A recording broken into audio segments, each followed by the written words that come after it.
De faibles coups de feu résonnèrent dans la tempête de neige. Ellie Harper, un vétéran fuyant son passé, découvrit une scène chaotique. Un camion renversé, ses portes criblées de balles et une cage de transport brisée. Du sang maculait la neige, mais il n'y avait personne. Son instinct lui disait de tourner le dos et d'ignorer ce danger mortel, mais un faible gémissement le retint sous un rocher. Un chiot était en train de mourir. Ellie fit ce qu'il pensait être juste. Il sauva le chien et verrouilla sa cabane, décidant d'oublier ce qu'il avait vu. Il avait commis une erreur fatale. Il n'avait pas seulement sauvé une vie, il avait ramené chez lui le seul témoin et la prochaine cible des hommes qui revenaient nains. Merci de nous soutenir en vous abonnant à la chaîne. Le vent ne hurlait pas, il sifflait. C'était une présence physique brute qui griffait la petite cabane, cherchant à y entrer avec la fureur d'un prédateur affamé. C'étaient les Adirondacks en plein hiver, et la tempête de neige qui s'était abattue sur les montagnes était digne des livres d'histoire. À l'intérieur du poêle à bois, un homme était assis bien droit sur un simple lit de camp. La sueur perlait sur son front. Qui s'était abattu sur les montagnes était digne des livres d'histoire. À l'intérieur, le poêle à bois livrait une bataille vaillante mais perdue d'avance contre le froid qui s'infiltrait à travers le plancher de la pièce unique de la cabane. Un homme était assis, bien droit sur un simple lit de camp, la sueur sur sa peau se transformant déjà en glace. Ellie Harper était réveillé. Il était toujours réveillé à cette heure-là. C'était un homme dans la quarantaine, mais son âme avait parcouru un chemin bien plus long. Son visage, visible dans la faible lumière vacillante du poêle, était une carte d'angle vif et d'ombre, un paysage sculpté par le vent et l'inquiétude, non adouci par le temps. C'était un visage naturellement aimable, mais la vie avait gravé de profondes rides de souffrance autour de ses yeux et de sa bouche.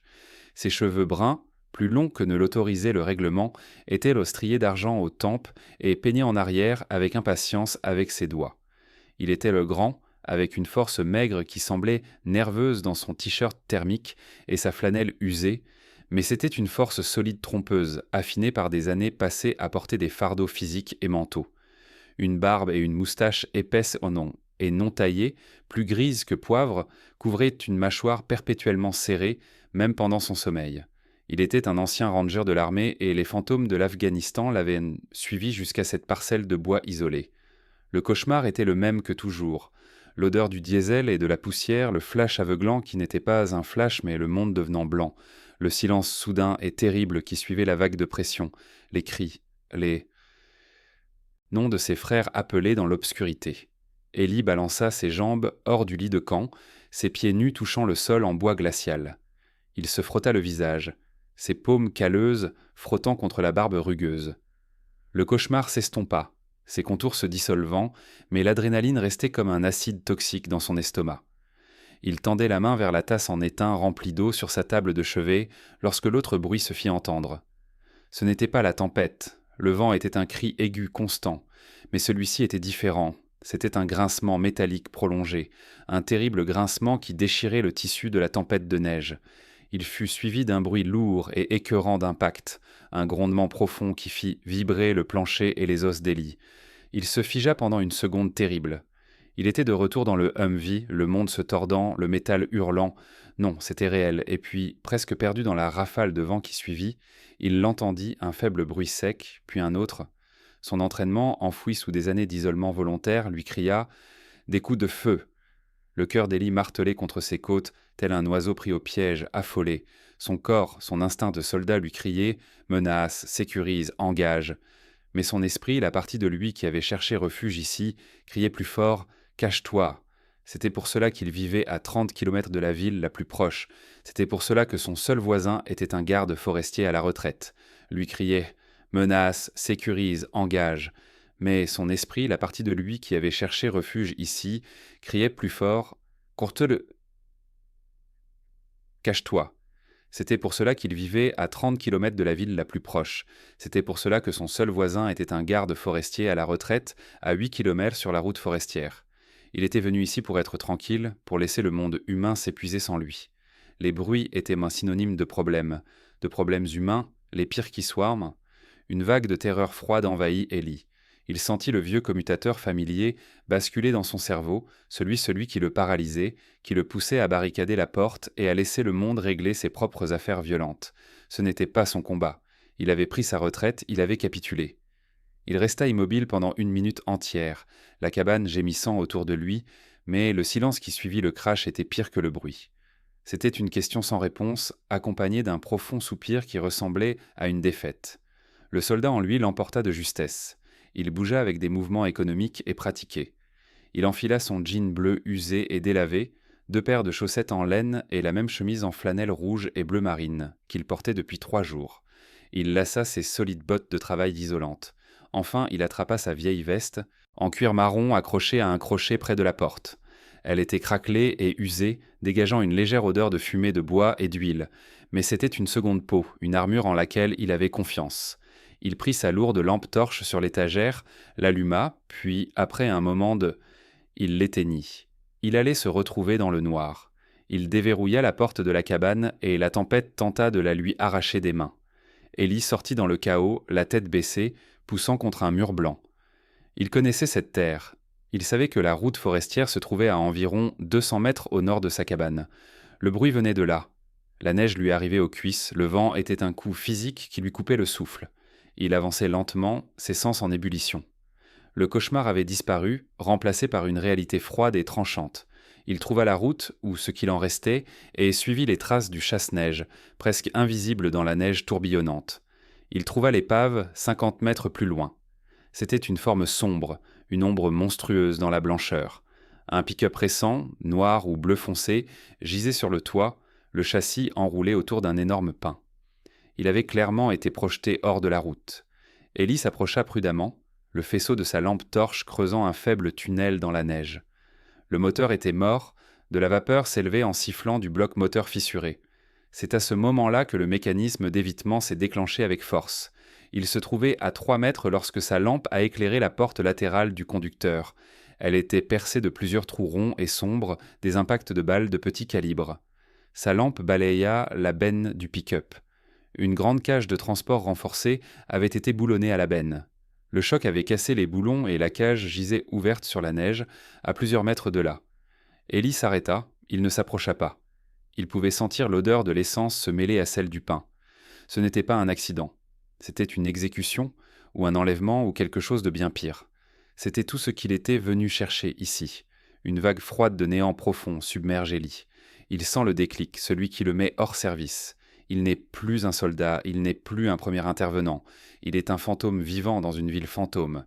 Il ne cherchera pas de survivants, il n'appellera pas la police, même si son téléphone satellite fonctionne dans cette tempête. Il retournera à sa cabane, barrera la porte, et cette nuit sera englouti par la neige, tout comme le camion. Ce n'est pas son combat. Il tourne physiquement le dos, la lampe torche pointant vers ses propres empreintes, vers la sécurité. C'est alors qu'il l'entendit. Ce n'était pas un son humain, ce n'était pas le vent, ni le bruit de l'épave qui s'affaissait. C'était un son faible et désespéré, un gémissement aigu que le vent faillit emporter. Il s'arrêta, le dos toujours tourné au camion, et écouta. Le son se fit à nouveau entendre, un cri de pure détresse qui traversa les murs, contourna le soldat, ignora l'ermite et trouva l'homme.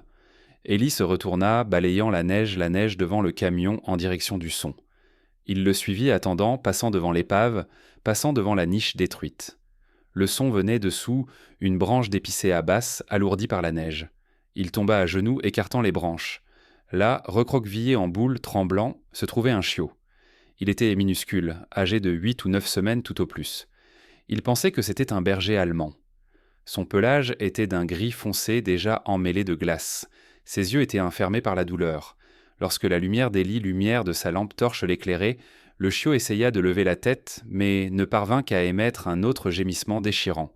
Ellie vit un filet de sang peu abondant mais régulier s'écouler d'une coupure sur son flanc, là où la niche brisée avait dû le blesser.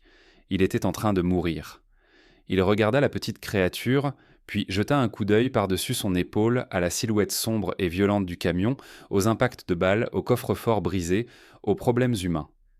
Il baissa les yeux vers le chiot, cette vie innocente. Le choix était simple, c'était le seul choix qu'il pouvait faire. Il sauverait l'animal, il ignorerait le reste.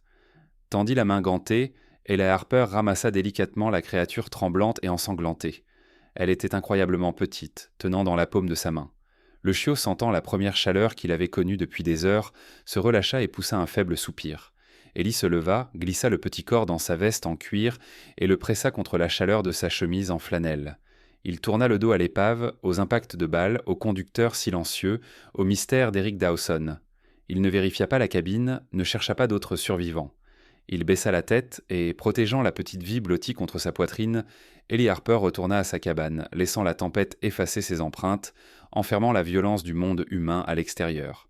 Le bruit sourd du verrou qui se refermait, la porte de la cabane qui claquait, le bruit sourd du verrou qui se refermait, isolant Ellie Harper du monde qu'il venait de rejeter. La tempête hurla en signe de protestation, faisant vibrer le cadre de la porte, mais à l'intérieur, un nouveau silence fragile s'était installé. Ellie resta immobile pendant une seconde, l'adrénaline de la marche s'estompant, le laissant tremblant. Il pouvait sentir une petite chaleur désespérée lutter contre sa poitrine. Le chiot était une petite braise vivante dans le zéro absolu de son isolement. Il refoula son évitement, ignora le souvenir des impacts de balles et la forme sombre et inversée du camion qui était l'extérieur. C'était l'intérieur. Son entraînement prit le dessus, un scénario gravé dans sa mémoire musculaire depuis une vie différente, une guerre différente. Il n'était plus Ellie l'ermite, il était Harper le médecin. « Très bien, petit bonhomme, voyons voir ce que nous avons là », murmura-t-il d'une voix rauque, un outil inutilisé. Il déballait doucement le chiot de l'intérieur de sa veste. C'était une chose pathétique et détrempée, sa fourrure grise et sable collée à ses côtes. Il le posa sur la table de cuisine usée, soûla. Le chiot essaya immédiatement de se recroqueviller en boule, son corps tremblant de violents spasmes incontrôlables. Ellie travailla avec une efficacité rapide et détachée. Il attrapa une pile de vieilles serviettes propres, vestiges d'une vie antérieure, et commença à sécher la créature. Ses grandes mains balafrées étaient en tête étonnamment douces. Il frotta vigoureusement pour forcer la circulation sanguine à revenir dans les membres gelés.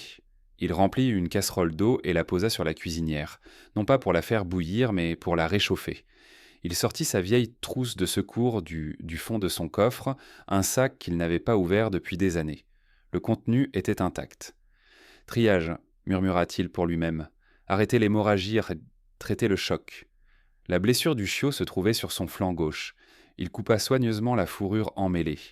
C'était une coupure, pas une déchirure, d'environ 7 cm de long, assez profonde pour être grave, mais pas catastrophique. Elle était presque nette, comme si elle avait été faite par un métal tranchant, peut-être le bord de la cage cassé. Le chiot gémit, émettant un son semblable à celui d'une charnière cassée, lorsque l'eau chaude toucha la chair à vif. « Je sais, tiens bon, dit Ella, la voix plus calme maintenant. Il nettoya la plaie avec l'antiseptique de sa trousse. Ses gestes étaient vent précis. Le chiot ne se débattait pas. Il tremblait seulement. Il semblait l'observer avec une étrange endurance stoïque. Pendant que le chiot était enveloppé dans une serviette chaude, Ellie stérilisa une aiguille et du fil. Il avait déjà recousu des hommes à la lumière verte vacillante d'une lampe C1, 30 dans le chaos poussiéreux d'une fusillade. Coudre un chiot sur sa table de cuisine semblait surréaliste, mais ses mains étaient fermes. Il travaillait rapidement, le front plissé par la concentration, les rides profondes autour de ses yeux s'adoucissant avec détermination. Il termina la dernière suture et recouvrit son travail d'une compresse de gaz propre. La respiration du chiot respirait plus régulièrement maintenant, les violents frissons s'étaient calmés pour laisser place à un léger tremblement. Il trouva un compte-gouttes et mélangea un peu d'eau tiède avec une goutte de lait concentré qu'il gardait pour son café. Le chiot était trop faible pour protester et Ellie versa doucement le liquide dans le coin de sa bouche. Il avala. « Voilà, c'est... » Il créa un nid de serviettes dans une boîte en carton et le plaça aussi près que possible du poêle à bois, sans danger. Il y déposa doucement le chiot.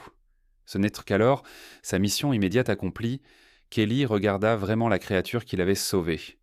Ce n'était pas seulement un berger allemand, ou si c'en était un, il ne ressemblait à aucun de ceux qu'il avait vus auparavant. Les pattes étaient le premier indice. Elles étaient énormes, comiquement surdimensionnées par rapport à son petit corps, comme s'il portait des bottes trop grandes pour lui. La tête était large, là déjà très marquée. Le chiot, sentant la chaleur intense du poêle, poussa un petit soupir et ouvrit les yeux. Ellie s'arrêta.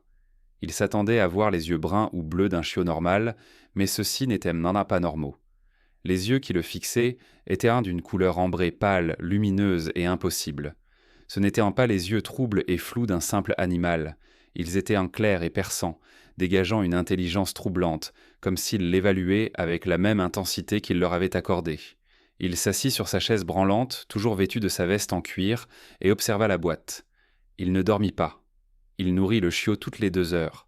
Pour la première fois depuis des années, son esprit était entièrement concentré sur une seule tâche tangible, maintenir cette vie en vie. Il le nomma Bruno, un nom simple et solide, un nom qui semblait ancré dans la réalité. La tempête éclata 2 jours plus tard, laissant le monde enseveli sous un blanc immaculé et aveuglant. Le camion sur la route forestière avait disparu, englouti par les congères. Élie se dit qu'il en était heureux, mais Bruno n'allait pas, il n'allait pas mieux. Il n'était pas en train de mourir, mais la blessure était enflammée et le chiot refusait de manger, ne prenant que de l'eau au compte-gouttes. Élie reconnut les signes d'une infection profonde. Sa trousse de secours ne suffisait pas. Il devait faire un choix, laisser la nature suivre son cours ou rompre son isolement. Il regarda les yeux ambrés, désormais ternes à cause de la fièvre. « Bon sang !» marmonna-t-il.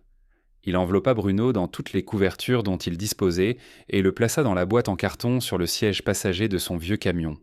Le bruit du moteur qui tournait ressemblait à un coup de canon dans le silence profond. Le trajet jusqu'à la ville fut un véritable enfer. Les routes étaient à peine praticables, mais ce n'était pas le trajet chaotique qui faisait serrer les mains d'Élie serrer le volant. C'étaient les gens, la ville, la perspective des questions polies auxquelles il ne pourrait pas répondre. Il s'arrêta devant la seule clinique vétérinaire dans un rayon de 160 km, Sullivan Veterinary Services, un petit bâtiment en bois sans prétention à la lisière de la ville. Il prit une profonde inspiration, attrapa la boîte et poussa la porte. Une petite cloche tinta, un son qui lui parut d'une gaieté offensante. La pièce sentait l'antiseptique, la fourrure animale et l'eau de javel. Elle était propre, bien rangée et vide, à l'exception de l'homme derrière le comptoir qui lisait un épais manuel. Le docteur Grant Sullivan leva les yeux. C'était un homme d'une 60aine d'années, avec une chevelure épaisse gris acier et une barbe soigneusement taillée. Il portait des lunettes simples à monture métallique et son visage était buriné, non pas par l'anxiété aiguë d'Elias, mais par une sorte de patience profonde et sereine. Il semblait avoir vu beaucoup de choses et ne plus être surpris par aucune d'entre elles. Lorsque ses yeux rencontrèrent ceux d'Elias, ils ne se contentèrent pas d'un simple regard, ils l'évaluèrent. Élie s'éclaircit la gorge. « J'ai trouvé ça dans la tempête. Blessé. » Grant Sullivan acquiesça lentement, son regard parcourant Élie de la tête aux pieds. La veste en cuir usé, la barbe, l'épuisement, la façon dont Eli tenait la boîte de manière protectrice. C'était un regard qu'Élie connaissait, il l'avait vu dans les yeux de ses propres médecins supérieurs, de ses propres commandants. C'était un regard qui évaluait et jugeait un homme en 1 seconde. « Ramenez-le, dit Grant d'une voix calme. Élie le suivit dans la salle d'examen. Il posa la boîte sur la table en acier. Grant souleva doucement Bruno, ses mains n'étaient pas grandes mais incroyablement habiles. Les 2 hommes ne parlèrent pas du passé, il n'en avait pas besoin. Grant, lui-même ancien médecin de combat dans l'armée, reconnut la posture d'Élie. Il reconnut l'hypervigilance, la façon dont Élie se tenait dos au mur, le regard hanté qui ne quittait jamais tout à fait ses yeux. Il reconnut un frère qui n'avait pas trouvé le chemin du retour, qu'il avait trouvé près de la route forestière. Élie prononça le mot « raide ». Grant acquiesça, écoutant le cœur de Bruno, entièrement concentré sur le chiot. « Il est grand ou il le sera. » Il vérifia les sutures. « Beau travail, les points sont nets. » Élie se contenta d'acquiescer, le compliment le mettant mal à l'aise. Les mains de Grant parcoururent le chiot, palpant ses os, ses articulations. Il regarda ses pattes massives, puis ses yeux ambrés. Il fronça les sourcils. « Ce n'est pas un berger allemand normal, Élie, » dit-il doucement, sans lever les yeux. « Je ne sais pas qu'il s'appelait Élie, dit Élie pris au dépourvu. Grant le regarda enfin. « C'est écrit sur le formulaire d'admission que vous n'avez pas encore rempli, mais je vous ai reconnu. Vous êtes le garde forestier qui a acheté l'ancienne cabane de Miller. Je m'appelle Grant. » Grant se retourna vers Bruno, son ton redevenant professionnel. « Ce n'est pas une race que je vois souvent, si tant est que ce soit une race. » Mine nettoyait les oreillines du chiot quand il s'est interrompu. Il a incliné la tête de Bruno vers la lumière. « Eh bien, dit-il d'une voix à peine audible, il n'est pas d'ici. » Il fit signe à Élie de s'approcher. À l'intérieur de l'oreille gauche du chiot, en haut du lobe, se trouvait un petit tatouage. Ce n'était pas celui d'un éleveur, mais une simple ligne nette de chiffres bleu-noir et d'une seule lettre, un code. Élie le fixa du regard. La pièce lui parut soudain très froide. Ce simple tatouage était un lien avec le camion, les balles, les problèmes humains qu'il avait essayé de laisser dehors. Un silence tendu envahit la pièce. Ellie attendit les questions. Où l'avez-vous trouvé exactement? Avez-vous vu le camion? Avez-vous appelé la police? Grant Sullivan continua simplement son examen. Il nettoya la plaie infectée, administra une puissante injection d'antibiotiques et refit les sutures. Il se tourna vers Eli, le visage calme, impossible à déchiffrer. Il est gravement mal nourri et il a une infection, mais il est stanfort. Ce type d'animal est élevé pour sa force. Il regarda Ellie puis le chien, et une conversation silencieuse s'engagea entre les deux vétérans. Grant vit un homme qui essayait de se sauver en sauvant autre chose. Il vit le code dans l'oreille du chien. Il vivait dans ce comté. Il avait entendu des rumeurs concernant des épaves de véhicules étranges sur les routes forestières. Il rassembla les pièces du puzzle et fit un choix. Il va falloir l'enregistrer, dit Grant en se tournant vers son ordinateur. Voyons voir. Un mâle de race Shepherd, couleur grise, amené par Ellie Harper, statut, errant. Il s'interrompit, les doigts suspendus au-dessus du clavier. Inutile de mentionner ce tatouage dans la base de données de l'État, cela ne ferait que compliquer les choses et alourdir la paperasse. Ellie sentit la tension quitter ses épaules. Il comprit qu'il s'agissait d'une courtoisie professionnelle, d'un serment de rang. Grant ne se contentait pas de garder un secret, il dissimulait activement des preuves, il lui fournissait une couverture. « Il aura besoin de ses antibiotiques 2 fois par jour », dit Grant en tendant un flacon à Ellie, « et de cette nourriture riche en calories.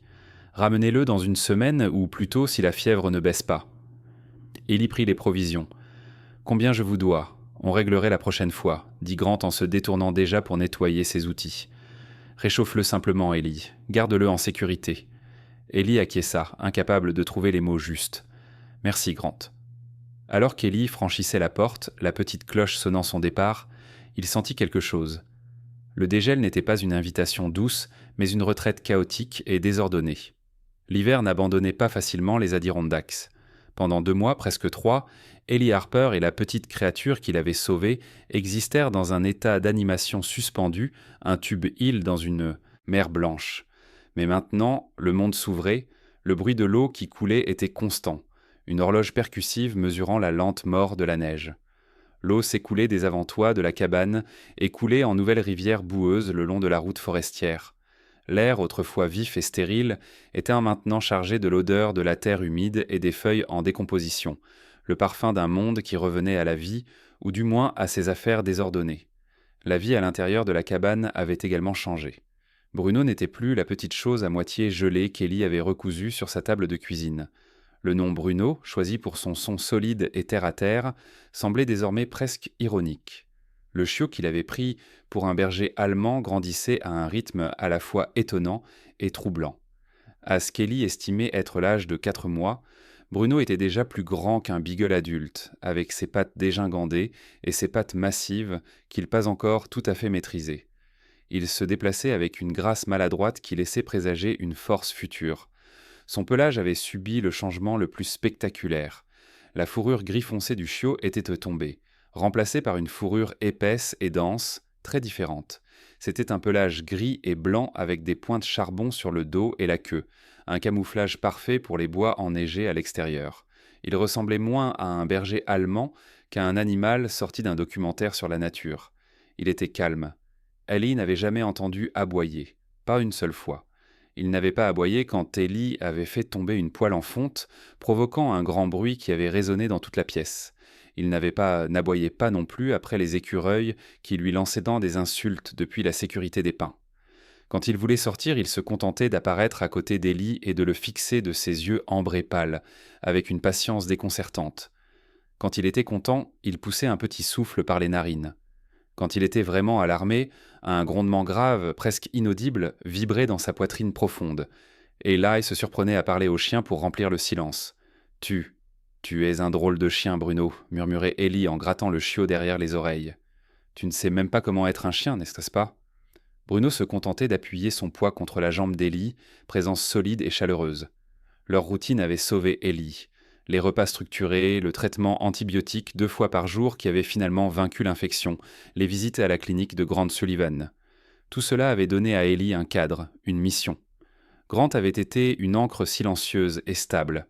Il avait examiné la guérissée, ses yeux suivant la croissance rapide. « Il est en pleine forme, Ellie. Tu as bien travaillé.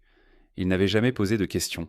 Sur l'accident, on n'avait jamais mentionné le tatouage derrière l'oreille de Bruno Oreille, il s'était contenté de soigner le chien et, ce faisant, de soigner l'homme. Mais la guérison n'est pas linéaire. La structure avait tenu à distance les pires fantômes, mais ceux-ci n'avaient jamais vraiment disparu. Ils attendaient simplement. Le cauchemar survint par une nuit humide et sans lune, à la fin du mois de mars. Ce n'était pas la nuit habituelle, celle-ci était pire. Cette fois-ci, Ellie n'était pas dans le Humvee, il était dehors, à pied, dans un village qui sentait la fumée de bois, la chèvre et quelque chose de métallique. Il dirigeait son équipe, il avait fait une mauvaise décision. Les renseignements étaient enterronnés. Le monde s'est effondré, non pas en un seul éclair, mais en une série de craquements aigus et terribles. L'air s'est rempli d'un bruit semblable à celui d'une toile qui se déchire, tandis que les balles déchiraient les étals du marché. Il a entendu des hommes crier. Il a entendu l'un de ces hommes, un jeune appelé Peterson, l'appeler. Ce n'était pas un cri à l'aide, mais un simple cri de surprise et de terreur. Ellie s'était jeté à terre pour se mettre à l'abri, tirant avec son propre fusil, mais il avait été trop lent. Il avait tout vu. Il avait senti l'échec s'enrouler dans son estomac, froid et lourd comme du plomb. Il s'était réveillé, non pas dans la cabane, mais dans l'embuscade. Il n'était pas Ellie Harper, il était Ranger Harper. Il était compromis. Son équipe était à terre. Contact à droite, rugit-il ou crut-il rugir. Le son qui sortit était un halètement étranglé. Il se jeta hors du lit de camp et atterrit en position de combat accroupi, son corps réagissant avant son esprit. La pièce était noire. Les ombres dans le coin n'étaient pas des ombres, c'étaient les ennemis.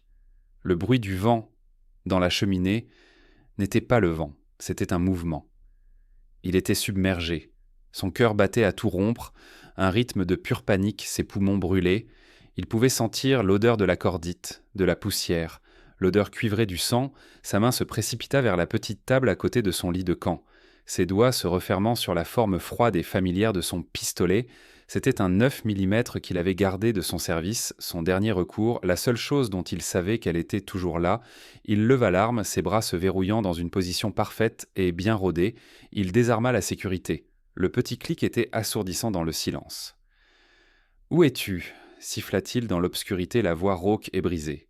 Il scrutait, ses yeux essayant de percer le noir. Il respirait par petits halètements superficiels. Il était complètement perdu. Une ombre bougea, basse, à sa gauche, près des braises mourantes du poêle. « Je te vois » murmura-t-il, le doigt serré sur la détente. Il balança le pistolet, alignant le viseur sur le centre de l'ombre.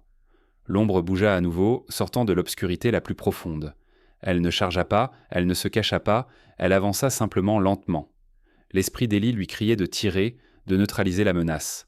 L'ombre fit un autre pas, et la faible lueur rouge des braises du poêle fit briller 2 yeux ambrés pâles.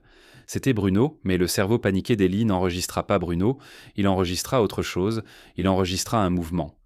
La menace ne se comportait pas comme prévu, ce qui signifiait qu'il s'agissait d'un nouveau type de menace. Son doigt se posa sur la détente. Bruno s'arrêta à environ 3 mètres. Il pouvait voir l'homme, il pouvait sentir l'odeur âcre et piquante de la sueur de panique, une odeur qui avait probablement imprégné ses premières semaines de vie. Il pouvait voir l'objet dans la main de l'homme. Il ne grogna pas, il ne courut pas, il fit un autre pas en avant, la tête légèrement baissée. Il était calme, courageux et complètement désorienté. « Bouge pas » ordonna Ellie d'une voix tremblante. Il tremblait tellement que le guidon était flou. Bruno fit un autre pas, puis il fit quelque chose d'impossible. Il était encore un chiot maladroit et dégingandé, mais à ce moment-là, il agit avec une sagesse instinctive ancestrale. Il poussa un gémissement faible et doux. Ce n'était pas un son de peur, mais un son d'inquiétude. C'était le même son qu'il avait émis lorsque Ellie avait accidentellement claqué sa main dans la porte du poêle à bois, alors qu'Ellie n'avait pas baissé son arme. Bruno avança les derniers relmètres. Il ne sauta pas, il ne sursauta pas. Il marcha directement vers Ellie qui se tenait comme une statue de pierre, terrifiée. Bruno pressa son museau froid et humide contre la main gelée d'Ellie, puis il poussa délibérément sa tête, son crâne solide et en pleine croissance, contre l'avant-bras d'Ellie. Il ne se contentait pas de le frotter, il le poussait, c'était une poussée ferme, solide et insistante. Ce contact physique inattendu et chaleureux fut un choc aussi soudain qu'un seau d'eau glacée. Le canon en fer du pistolet fut poussé sur le côté, pointant inoffensivement vers le mur de la cabane. Ellie haleta, inspirant profondément, et non pas par petites bouffées paniquées. L'action, le bruit, l'odeur de la fourrure humide du chien et des copeaux de cèdre, tout cela s'écrasa dans son brouillard de guerre. L'odeur de la cordite disparut, les bruits d'instinct des coups de feu s'étaient estompés. Il était dans sa cabane, il faisait sombre, il pointait une arme chargée sur son chien, son bras s'est affaissé comme si ses tendons avaient été coupés. Le pistolet lui semblait incroyablement lourd, il a laissé tomber son bras le long de son corps, son doigt s'est retiré de la gâchette par pur instinct de survie. Ellie a glissé le long du mur en rondin rugueux jusqu'à ce qu'il soit assis sur le sol, le pistolet posé sur ses genoux oubliés. Il a fixé Bruno du regard. Bruno, voyant que la menace était passée, a gémi doucement puis a fait ce que son instinct lui dictait. Il rampait sur les genoux de son chef de meute. Il était beaucoup trop gros, un poids maladroit de 50 kilos de pâte et de fourrure, mais il s'installa en pressant fermement son corps contre la poitrine d'Ellie et posa sa tête sur son épaule. Ellie resta assis, le corps rigide pendant une bonne minute. Puis les tremblements commencèrent. C'était un tremblement profond qui secouait ses os et qui n'avait rien à voir avec le froid. Il avait failli le faire, il avait failli exécuter le seul être vivant sur Terre qui comptait pour lui. Bruno l'avait sauvé, non pas d'un ennemi imaginaire, mais de lui-même. Il enroula un bras autour d'U et l'attira vers lui. De l'autre main, celle qui avait tenu le pistolet, il s'agrippa profondément à l'épaisse fourrure gris-blanc du cou de Bruno. « Il m'a sauvé », murmura Ellie dans l'obscurité. Ces mots étaient une révélation. Le mécanisme d'évitement, le mur épais et engourdissant qu'il avait construit autour de lui, ne s'était pas seulement fissuré, il s'était brisé. Il avait passé des mois à essayer d'oublier la violence qui avait amené Bruno à lui. Il s'était dit que le camion, les balles, le sang n'étaient vraiment pas son problème. Il avait verrouillé la porte, mais la violence l'avait trouvée quand même. Elle était en lui, et la seule chose qui s'était interposée entre elle et la tragédie était cette étrange créature silencieuse et courageuse, une créature qui avait dans un chenil détruit et criblé de balles, une créature avec un code tatoué dans l'oreille, une créature que quelqu'un avait blessée, que quelqu'un avait abandonnée, que quelqu'un avait créée. Les tremblements d'Ellie s'apaisèrent lentement, remplacés par un sentiment froid, vif et inconnu. Ce n'était pas de la colère, c'était de la détermination. Le commutateur avait été actionné, l'ermite avait disparu, le soldat était de retour, mais sa mission avait changé. « Tu m'as sauvé », répéta Ellie d'une voix plus forte. Il caressa la tête de Bruno. « Qui t'a fait ça, mon garçon ? De qui fuis-tu » Il n'avait plus le luxe de ne pas savoir. La dette devait être payée. Son évitement était une trahison envers celui qui venait de lui sauver la vie. Il ne serait plus un ermite. L'homme qui se réveilla le lendemain matin n'était plus le même que celui qui s'était endormi la veille. Les cauchemars n'étaient pas venus, ou s'ils étaient venus, ils avaient retrouvé la porte fermée. Ellie Harper se réveilla avant l'aube, non pas à cause de la terreur, mais parce qu'il avait un but.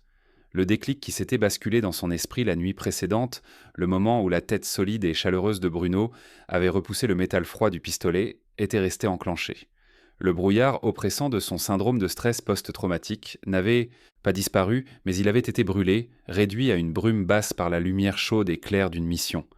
Il se déplaçait dans l'obscurité précédant l'aube, ses mouvements étaient économiques et précis. Le boitillement hésitant et douloureux de l'ermite avait disparu, remplacé par les mouvements vifs et efficaces du ranger. Il prépara du café, le grattement de la cuillère en métal contre la boîte résonnant bruyamment dans le silence. Il vérifia le fonctionnement de son fusil, non par peur mais par habitude. Bruno, encore presque un chiot, se réveilla et s'étira en bâillant avec un couinement. Il trottina vers Ellie, s'attendant à la lente routine matinale habituelle, mais il trouva Ellie déjà habillée, en train de lasser ses lourdes bottes de travail. Bruno pencha la tête, ses yeux ambrés pâles, pleins de questions. Ellie baissa les yeux vers le chien. Son pelage gris et blanc s'épaississait. Ses pattes massives étaient désormais reliées à des jambes longues et puissantes. Il était en passe de devenir un magnifique animal étrange. « Tu m'as sauvé la vie hier soir, mon garçon, » dit Ellie d'une voix calme. Cet aveu lui semblait étrange, mais vrai. « Le moins que je puisse faire, c'est de découvrir qui a essayé de mettre fin à la tienne. » Il enfila sa vieille veste en cuir, dont le poids familier reposait sur ses épaules comme une armure. Il trouva un bout de corde et fabriqua une laisse simple. Il n'avait pas l'intention de laisser Bruno courir librement aujourd'hui. Il glissa le pistolet 9 mm de la veille dans un étui à l'arrière de son dos, caché par la veste. Il avait fini de se cacher, il en avait fini d'éviter, il partait en guerre. La marche jusqu'à la route forestière était différente cette fois-ci. Le monde émergeait, Des plaques de terre boueuses et brunes, sentant la pourriture et le renouveau, poussèrent à travers la neige en recul. L'air était plus chaud, le ciel d'un bleu pâle et haut. Lorsqu'ils atteignirent la route forestière principale, Ellie s'arrêta. Le camion avait disparu. Il aurait dû s'y attendre. Au cours des 2 mois où il s'était terré pour soigner Bruno et lui-même, le shérif local aurait sûrement trouvé et remorqué l'épave. Une petite partie irrationnelle de lui était presque déçue. Il avait espéré qu'elle disparaisse, engloutie par la forêt, le laissant en paix, mais la police aurait laissé une trace. Il trouva facilement l'endroit. L'énorme pin que le camion avait percuté était marqué. Une grande partie de son écorce avait été arrachée. Le sol était jonché de verre brisé et de petits morceaux de plastique noir. Un seul morceau déchiré de ruban jaune de la police, attaché à une branche basse, flottait mollement dans la brise. Ellie ressentit un élan de dégoût pour lui-même. Il s'était caché dans sa cabane tel un lâche, tandis que les adjoints et les dépanneurs faisaient déco leur travail à seulement 200 mètres de sa porte. Il secoua la tête pour chasser cette pensée. Il ne s'agissait pas de lui, mais de la mission. Il attacha la laisse de Bruno à un jeune arbre solide, loin de la route. « Reste ici, attends ici. » Bruno gémit, mais s'assit.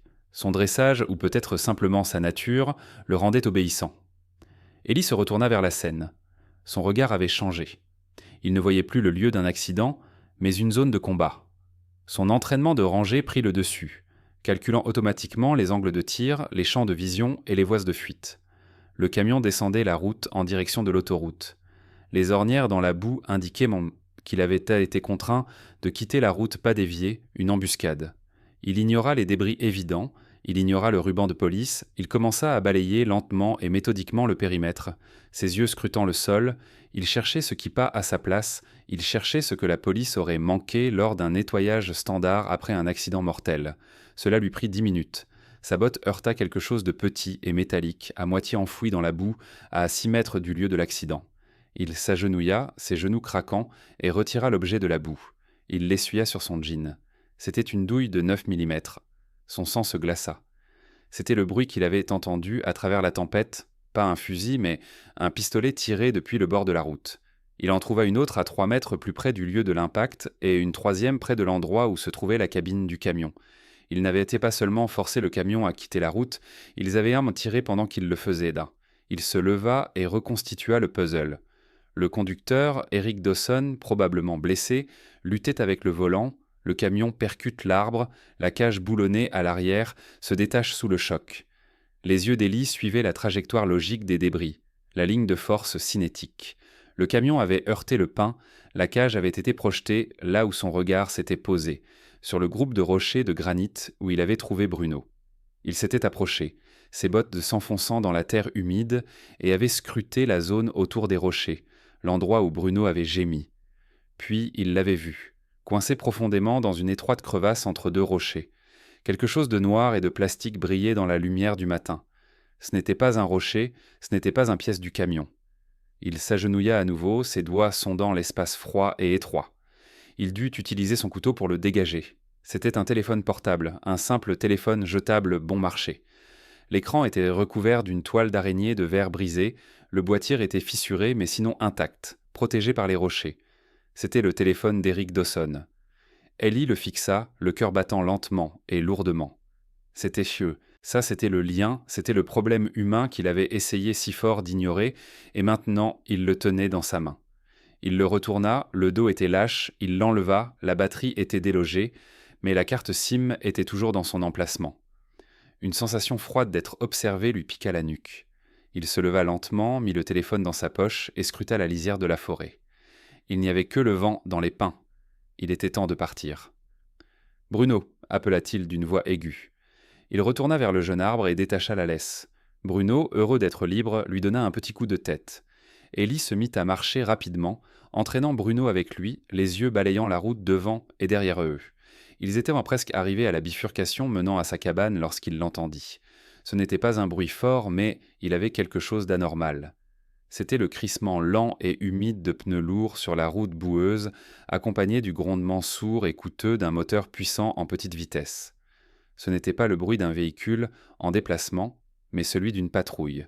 « Bruno, au pied !» ordonna Eli d'une voix rauque. Il attrapa le collier du chien et l'éloigna de la route, disparaissant dans la dense couverture de la forêt. Il s'accroupit derrière un épais pin, la main sur le dos de Bruno, le plaquant au sol. Un véhicule apparut, avançant lentement sur la route. Ellie retint son souffle. Ce n'était pas la camionnette cabossée d'un habitant de la région, ni la voiture verte et blanche du shérif, mais un SUV noir dernier modèle, impeccable malgré la boue. Les vitres étaient teintées si foncées qu'elles reflétaient à la forêt comme des miroirs noirs. Le SUV roulait lentement, avec précision, et s'arrêta exactement là où Ellie se tenait, quelques instants auparavant. Ses occupants étaient invisibles. Ellie resta parfaitement immobile, respirant à peine. Il était caché, il allait bien, mais Bruno n'était pas le chien qui avait été curieux et s'était soudainement raidi. Un son grave et vibrant, un son de terreur profonde, commença à résonner dans sa poitrine. Le chien qu'il avait vu face contre terre, sa propre panique avec un courage impossible, était maintenant soudainement terrifié. Bruno se mit à gémir. C'était un son aigu et désespéré. Il essaya de s'éloigner, de s'enfuir, de courir. Il se recroquevilla, pressant son corps si fort contre les jambes d'Ellie que celui-ci faillit perdre l'équilibre. Il tremblait violemment, les yeux fixés sur le véhicule noir. Ellie serra sa main sur le museau de Bruno Museau, le cœur battant, il siffla, mais il était trop tard. Le SUV ne bougeait pas, son moteur tournait au ralenti, émettant un grondement profond et menaçant. Les occupants, quels qu'ils soient, avaient dû entendre le bruit. Ellie pouvait sentir des yeux invisibles balayer la forêt, scrutant les arbres juste là où ils se cachaient. Une minute angoissante s'écoula. La main d'Ellie était couverte de la salive paniquée de Bruno. Le chien tremblait si fort qu'il semblait sur le point de s'effondrer. Ils nous ont vus, ils savent. Puis, aussi soudainement qu'il s'était arrêté, le moteur du SUV rugit une fois et continua sa lente progression sur la route forestière, disparaissant au détour du virage. Ellie resta immobile pendant un long moment, attendant que le dernier bruit du moteur soit emporté par le vent. Il lâcha le museau de Bruno. Le chien était en lambeaux, tremblant encore, la queue repliée si loin entre ses pattes qu'elle avait disparu. Ellie baissa les yeux vers son compagnon terrifié. Il regarda la route boueuse où se trouvait le véhicule noir. Il sentit le poids du téléphone jetable brisé dans la poche de sa veste. Il fit le lien entre l'embuscade, les douilles de 9 mm, le téléphone jetable et maintenant un chien terrifié et un SUV noir patrouillant les lieux. La menace n'était pas terminée. La menace n'appartenait pas au passé. La menace était là. « Tout va bien, mon garçon, murmura Ellie, mais sa voix n'était pas réconfortante. Elle était dure. « Tout va bien, mon garçon, murmura Ellie, mais sa voix n'était pas réconfortante. Elle était dure, froide comme l'acier. Il sortit le téléphone cassé de sa poche, les jointures blanchies. C'est ça qu'il cherchait, dit-il en fixant le téléphone. Il baissa les yeux vers Bruno, qui commençait tout juste à se remettre. Ou alors c'est toi qu'il cherchait, Hans. Il comprit enfin que l'ennemi était réel et qu'il était activement à sa recherche. La piste d'un mensonge est froide, et Justin Ford avait perdu patience depuis 3 mois. L'agent était devenu un fantôme, une perte, une catastrophe, attribuée à l'incompétence d'Eric Dawson et à la fureur d'une tempête hivernale exceptionnelle. La version officielle était que le conducteur, Eric Dawson, et l'actif G, un prototype d'une immense valeur, avaient tous deux disparu, engloutis par la nature sauvage des Adirondacks. Un investissement de plusieurs millions de dollars avait été effacé, mais Justin Ford n'avait pas bâti son entreprise discrète à haut risque en acceptant les pertes. Dans une pièce sans fenêtre, à des kilomètres des montagnes enneigées, dans un endroit qui sentait le béton rassis et l'ozone, la vérité avait finalement été extraite. Eric Dawson était une épave. Son visage était un masque violet et enflé. Il n'avait pas été retrouvé par la police, mais par les hommes de Ford, rampant hors d'un relais routier à 2 états de là, essayant de vendre une montre volée. « Il m'a tendu une embuscade », a craché Eric Dawson, les mots bouillonnant dans sa bouche aux dents cassées. Il était attaché à une simple chaise en acier. Un homme se tenait dans l'ombre, juste à l'extérieur du cercle de lumière blanche aveuglante. Justin Ford était un homme de contraste. Il était impeccablement vêtu d'un costume sur mesure, mais ses yeux étaient en ceux d'un bagarreur de ruelle. Il était calme, sa voix mesurée, mais c'était précisément ce calme qui poussait les hommes comme Eric Dawson se souiller.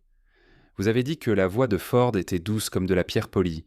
Tu as été pris en embuscade, l'actif a été perdu, le chenil a été détruit, tu as eu de la chance de t'en sortir vivant. »« Oui, je te le jure, Justine. Le problème, Eric Ford, a-t-il poursuivi en s'avançant dans la lumière, c'est que tu t'es échappé et que les hommes qui t'ont tendu une embuscade, nous les avons trouvés. Ils n'ont jamais eu l'actif, ils ont supposé que tu t'en étais tiré.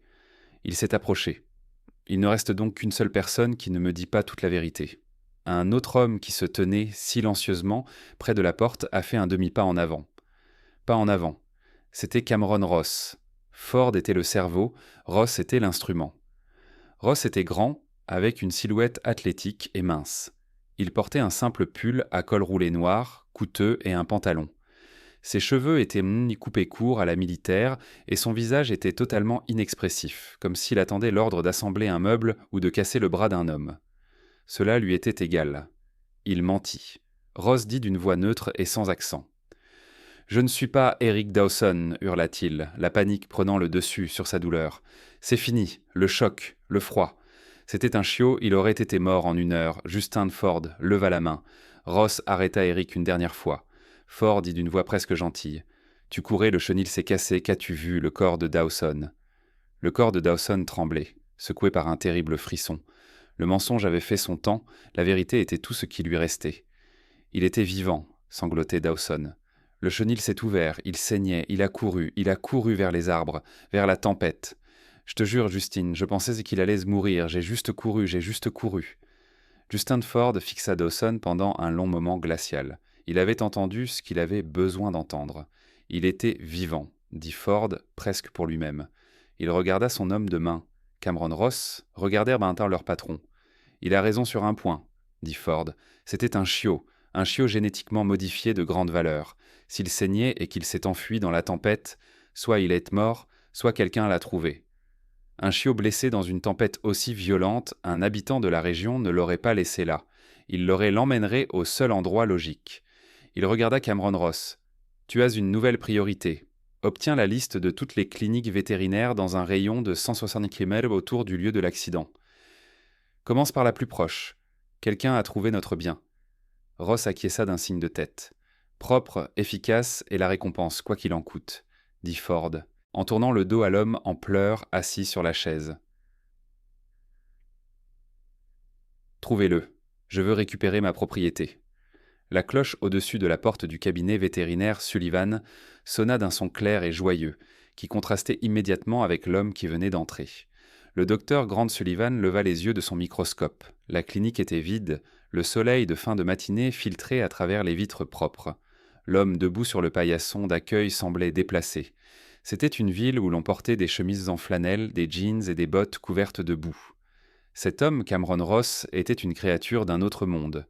Il portait un manteau gris anthracite parfaitement taillé, ses chaussures noires étaient cirées et brillantes étaient comme un miroir malgré le parking boueux. Il était rasé de près, ses cheveux courts étaient impeccables et il affichait un sourire poli, sourire vide. Le docteur Grant Sullivan demanda à Ross d'une voix douce et professionnelle « Je suis Grant », dit-il en s'essuyant les mains avec une serviette. Il sentit un vieux picotement familier dans son cou. L'homme ressemblait à un agent fédéral, mais ses yeux n'étaient pas normaux, ils étaient trop immobiles. « Je m'appelle Cameron Ross, je détective privé travaillant pour le compte d'un client, un client très bouleversé. » Ross se dirigea vers le comptoir, ses mouvements fluides. Ils ont perdu quelque chose qui leur était cher dans cette région il y a environ 3 mois. Un animal de compagnie, répéta Grant, le visage impassible. Oui, un berger allemand, une race rare, grise et blanc, avec de très grandes pattes, peut-être des yeux couleur ambre. Le sourire de Ross n'a jamais faibli, mais son regard était perçant, enregistrant chaque détail de la pièce. Nous avons des raisons de croire qu'il a été victime d'un accident de voiture pendant la grande tempête de janvier. Il a peut-être été gravement blessé. Grant sentit son sang se glacer. Il pensa à Ellie Harper, il pensa au regard désespéré et hanté de l'homme, il a pensé aux sutures de qualité militaire qu'il avait prétendu faire lui-même. Il a pensé à l'impossible chiot aux yeux ambrés qui était maintenant, il le savait, en train de devenir une magnifique créature à moitié sauvage dans cette cabane isolée. Il a pensé au lien tacite entre 2 vieux soldats. C'était une mauvaise tempête, a dit Grant d'une voix calme. Nous avons perdu beaucoup de bétail et de clôtures, mais je ne me souviens pas avoir perdu de chien correspondant à cette description. Le sourire de Ross se crispa d'1 millimètre. Mon client offre une récompense substantielle pour toute information sur sa localisation ou ce qu'il est devenu, sans poser de questions. Ross fouilla dans son manteau et en sortit une enveloppe qu'il glissa sur le comptoir. Elle était épaisse, remplie d'argent liquide. « Ça fait 5 000 $, dit Ross en baissant la voix. « Juste pour votre temps, docteur, juste pour vérifier vos dossiers. » Grant regarda l'argent, regarda Ross, vit le masque poli et, sous celui-ci, la menace froide et efficace. Ce n'était pas un homme à la recherche d'un animal perdu. $20, dit Ross d'une voix basse. Juste pour votre temps, docteur, juste pour vérifier vos dossiers. Grant regarda l'argent, puis Ross. Il vit le masque poli et, derrière, la menace froide et efficace. Ce n'était pas un homme à la recherche d'un animal perdu, mais un homme qui récupérait un objet de grande valeur. Grant Sullivan, l'ancien médecin militaire, prit sa décision. Il endossa son personnage de simple médecin de campagne, celui qu'il utilisait pour les propriétaires d'animaux nerveux et les agriculteurs trop anxieux. Il se tourna lentement vers son vieil écran d'ordinateur beige et tapait sur le clavier, les clics résonnant bruyamment dans la pièce silencieuse. « Voyons voir, songea-t-il en plissant les yeux pour regarder l'écran. Janvier, février. Seigneur, tout ce que je vois ici, ce sont des chats de grange atteints d'infections respiratoires et 2 chiens de chasse qui se sont battus avec un porc-épic. Non, un berger aux yeux gris ambrés. Non, rien de tel dans mes registres. » Il se retourna, le visage masqué par une politesse serviable. « Désolé, je ne peux pas vous aider, monsieur Ross. $5000. $0, mon Dieu, ce chien doit vraiment leur manquer. » Cameron Ross fixa Grant, son sourire poli disparu, le regard froid et inquisiteur. Il savait qu'on lui mentait, Grant savait qu'il savait. Une bataille silencieuse et dangereuse se livrait entre les 2 hommes, séparés par le comptoir stratifié. « C'est extrêmement précieux, » dit Ross d'un ton sec, toute politesse disparue. Le perdre créerait des complications pour tout le monde. La menace n'était plus voilée. Grant Sullivan, qui avait tenu bon dans un hôpital de campagne sous les tirs de mortier en 197-3, ne broncha pas. Il repoussa l'enveloppe de l'autre côté du comptoir. « Je suis sûr que c'est le cas, » dit Grant d'une voix soudainement ferme. Le médecin de campagne avait disparu, mais comme je l'ai dit, je ne peux pas vous aider maintenant. Si vous voulez bien m'excuser, j'ai des patients à soigner. Ross soutint le regard de Grant pendant un long moment, puis, avec un soupir presque théâtral, il ramassa l'enveloppe et la glissa dans sa poche. « C'est dommage, dit-il en sortant une carte de visite qu'il posa sur le comptoir, au cas où votre mémoire s'améliorerait. » Il se retourna et sortit. La clochette tinta d'un son moqueur et joyeux. Grant resta là jusqu'à ce que le bruit du moteur puissant et coûteux de Ross s'estompe au loin. Ses mains tremblaient, non pas de peur, mais de colère.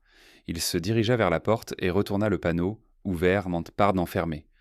Il verrouilla la porte, se dirigea vers son bureau, s'assit et décrocha le combiné du téléphone. Moteur, coûteux et performant de Ross, s'estompa au loin. Ses mains tremblaient, non pas de peur, mais de colère. Il se dirigea vers la porte et fit basculer le panneau ouvert sur Fermel Reformés. Il verrouilla la serrure, se dirigea vers son bureau, s'assit et décrocha le combiné de son téléphone fixe. Il composa le numéro long et compliqué du dans la cabane.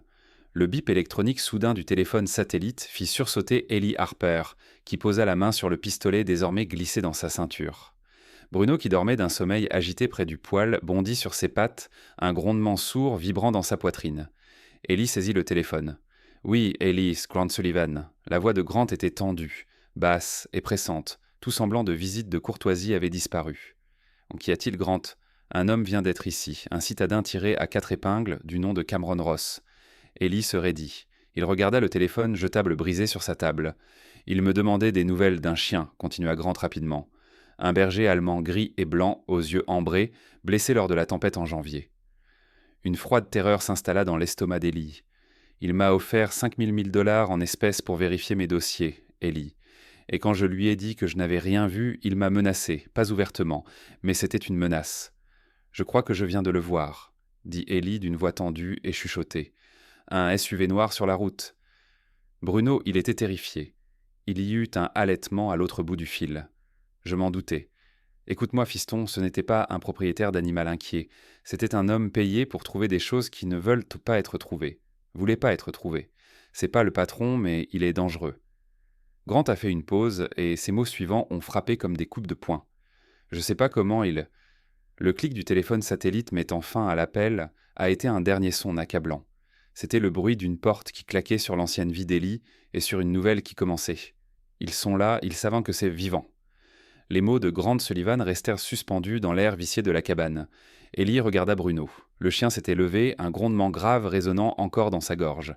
Il ne s'était pas remis de la vue du SUV noir. Il était à cran, ses yeux ambrés fixés sur la porte de la cabane, tel un sentinelle attendant l'ennemi qu'il savait imminent. L'évitement avait disparu, le brouillard s'était dissipé. et là Harper, le ranger, avait repris le contrôle. « Ils ne faisons pas que regarder, mon garçon, dit Ella d'une voix grave et rauque. Ils chassent. » Il se dirigea vers la petite table de cuisine. Le téléphone à carte prépayée, brisé, gisait là. Un morceau de plastique hideux qui était soudainement devenu la chose la plus importante au monde. Il le ramassa et avec précaution, à l'aide de son couteau, il ouvrit le dos et retira la minuscule carte SIM. Il regarda la carte, puis le chien. Il devait à nouveau rompre son isolement, mais cette fois-ci, ce n'était pas pour chercher de l'aide, mais pour recueillir des informations. Il attrapa sa veste en cuir, vérifia le pistolet dans son dos et glissa la carte SIM dans la poche de sa montre en jean. « Tu viens avec moi, Bruno », ordonna-t-il dans le camion. Le trajet jusqu'à la ville était désormais une opération tactique. Les yeux d'Ellie ne regardaient pas la route, mais ses rétroviseurs. Chaque chemin de terre, chaque bifurcation, chaque véhicule qui passait était une menace potentielle. Il ne roulait pas vite, mais à une vitesse contrôlée et régulière, se rendant ainsi difficile à surprendre. Bruno était assis sur le siège passager, non pas comme un animal de compagnie, mais comme un copilote, la tête constamment en mouvement, le corps tendu. La ville de North Creek était petite, avec une seule rue principale qui accueillait principalement des randonneurs en été et des skieurs en hiver. Ellie gara son camion à 2 pâtés de maison de sa destination, sur le parking d'un restaurant fermé, choisissant un endroit d'où il pouvait observer la rue. « Reste ici, tu surveilles », ordonna-t-il à Bruno d'une voix qui ne souffrait aucune discussion. Il laissa la vitre entr'ouverte, juste assez pour que le son puisse passer, et verrouilla les portes. Il marcha dans la rue, la tête tournant dans tous les sens en alerte. Il se sentait exposé, vulnérable. Chaque camion noir, chaque SUV de couleur sombre faisait bondir son cœur. Sa main se posait instinctivement sur le bas de son dos. Sa destination était un petit magasin encombré avec une enseigne au néon dont la moitié des lettres brûlées. On pouvait lire G/R DNS Data Repair. Il poussa la porte, déclenchant un petit carillon métallique. La boutique sentait la poussière, le plastique brûlé et l'odeur douceâtre et écœurante des boissons énergisantes. Les murs étaient rodés et recouverts des restes squelettiques de vieux ordinateurs. Derrière un comptoir encombré de circuits imprimés et de câbles emmêlés, était assis Jordan Blake. Jordan était un homme ou un garçon d'environ 25 ans. Il était pâle, avec une fine queue de cheval graisseuse et les yeux perpétuellement fatigués de quelqu'un qui vit à la lumière d'un écran. Il portait un sweat à capuche noire, la capuche relevée, et était intensément concentré sur le soudage d'une minuscule puce fumante sur une carte mère. Il ne leva pas les yeux. « Si c'est un écran fissuré, j'ai 2 semaines. Si c'est un ordinateur portable, je dois le voir. Si c'est un grille-pain, la réponse est non. J'ai besoin de récupérer des données, » dit Ellie, sa voix coupant court au discours préparé du jeune homme. Jordan leva enfin les yeux, agacé par cette interruption. Son regard se posa sur Eli, sa barbe, sa veste en cuir, son intensité brute. Il recula visiblement, s'enfonçant un peu plus dans son sweat à capuche. « Oui, la récupération de données, ce n'est pas magique, mec, c'est cher et je suis occupé. » Ellie a fouillé dans sa poche et en a sorti le téléphone jetable brisé et la carte SIM. Il les a posés délicatement sur le comptoir, sur le seul endroit propre disponible. « Le téléphone a disparu, » a dit Ellie. « Je sais, mais j'ai besoin de la carte SIM, de tout ce qu'elle contient. » Jordan a tapoté le téléphone brisé avec un long tournevis fin. On dirait que ce truc est passé dans une déchiqueteuse à bois. Une preuve de la police, c'était mon frère, mentit Ellie, l'histoire lui venant avec une facilité sinistre. Il a eu un accident sur le col, il est mort. J'essaie juste de récupérer ce qui reste, photos, messages, n'importe quoi. Le mensonge était bon, il était émouvant, simple et expliquait à la fois le téléphone endommagé et l'apparence hagarde d'Ellie. L'expression cynique de Jordan s'adoucit légèrement. Il avait déjà entendu des variantes de cette histoire. Il soupira, le soupir d'un homme qui préférerait s'occuper de machines. « Écoutez, je suis désolé pour votre frère, mais la carte SIM, si les contacts sont grillés, ce n'est qu'un morceau de plastique. La récupération commence à $200 en espèces, sans garantie, et ça me prendra au moins 1 heure pour essayer. »« J'ai l'argent, » dit Ellie en sortant les billets froissés de sa poche. Il n'avait rien acheté d'autre que l'essentiel depuis 1 an. Il en avait beaucoup. Il posa l'argent sur le comptoir. Jordan regarda l'argent, puis les yeux désespérés et durs d'Ellie. « D'accord, j'ai compris. Donne-moi 1 heure, va prendre un café, je vais voir ce que je peux faire. » Ellie n'a pas pris de café, il est retourné à son camion et s'est assis. Lui et Bruno ont attendu, 2 sentinelles silencieuses surveillant la rue principale, surveillant le magasin, surveillant le monde qui se refermait soudainement. 1 heure plus tard, il est revenu dans le magasin, qui était vide. « Blake !» a crié Ellie. « Ici, derrière !» a répondu la voix de Jordan, répondit la voix étouffée de Jordan. Ellie passa derrière le comptoir et entra dans l'arrière-boutique encombrée. Jordan était penché sur un étrange appareil composé de fils et de lecteurs, l'écran d'un ordinateur portable brillant dans la pénombre. « Tu as de la chance, » dit Jordan sans se retourner, l'air satisfait, le frisson du défi technique l'ayant conquis. La carte SIM était presque intacte, les contacts étaient en propre. Il se retourna sur sa chaise, mais « ce n'est pas ce que tu penses, j'espère que tu n'es pas trop déçu. »« Qu'est-ce que c'est ?»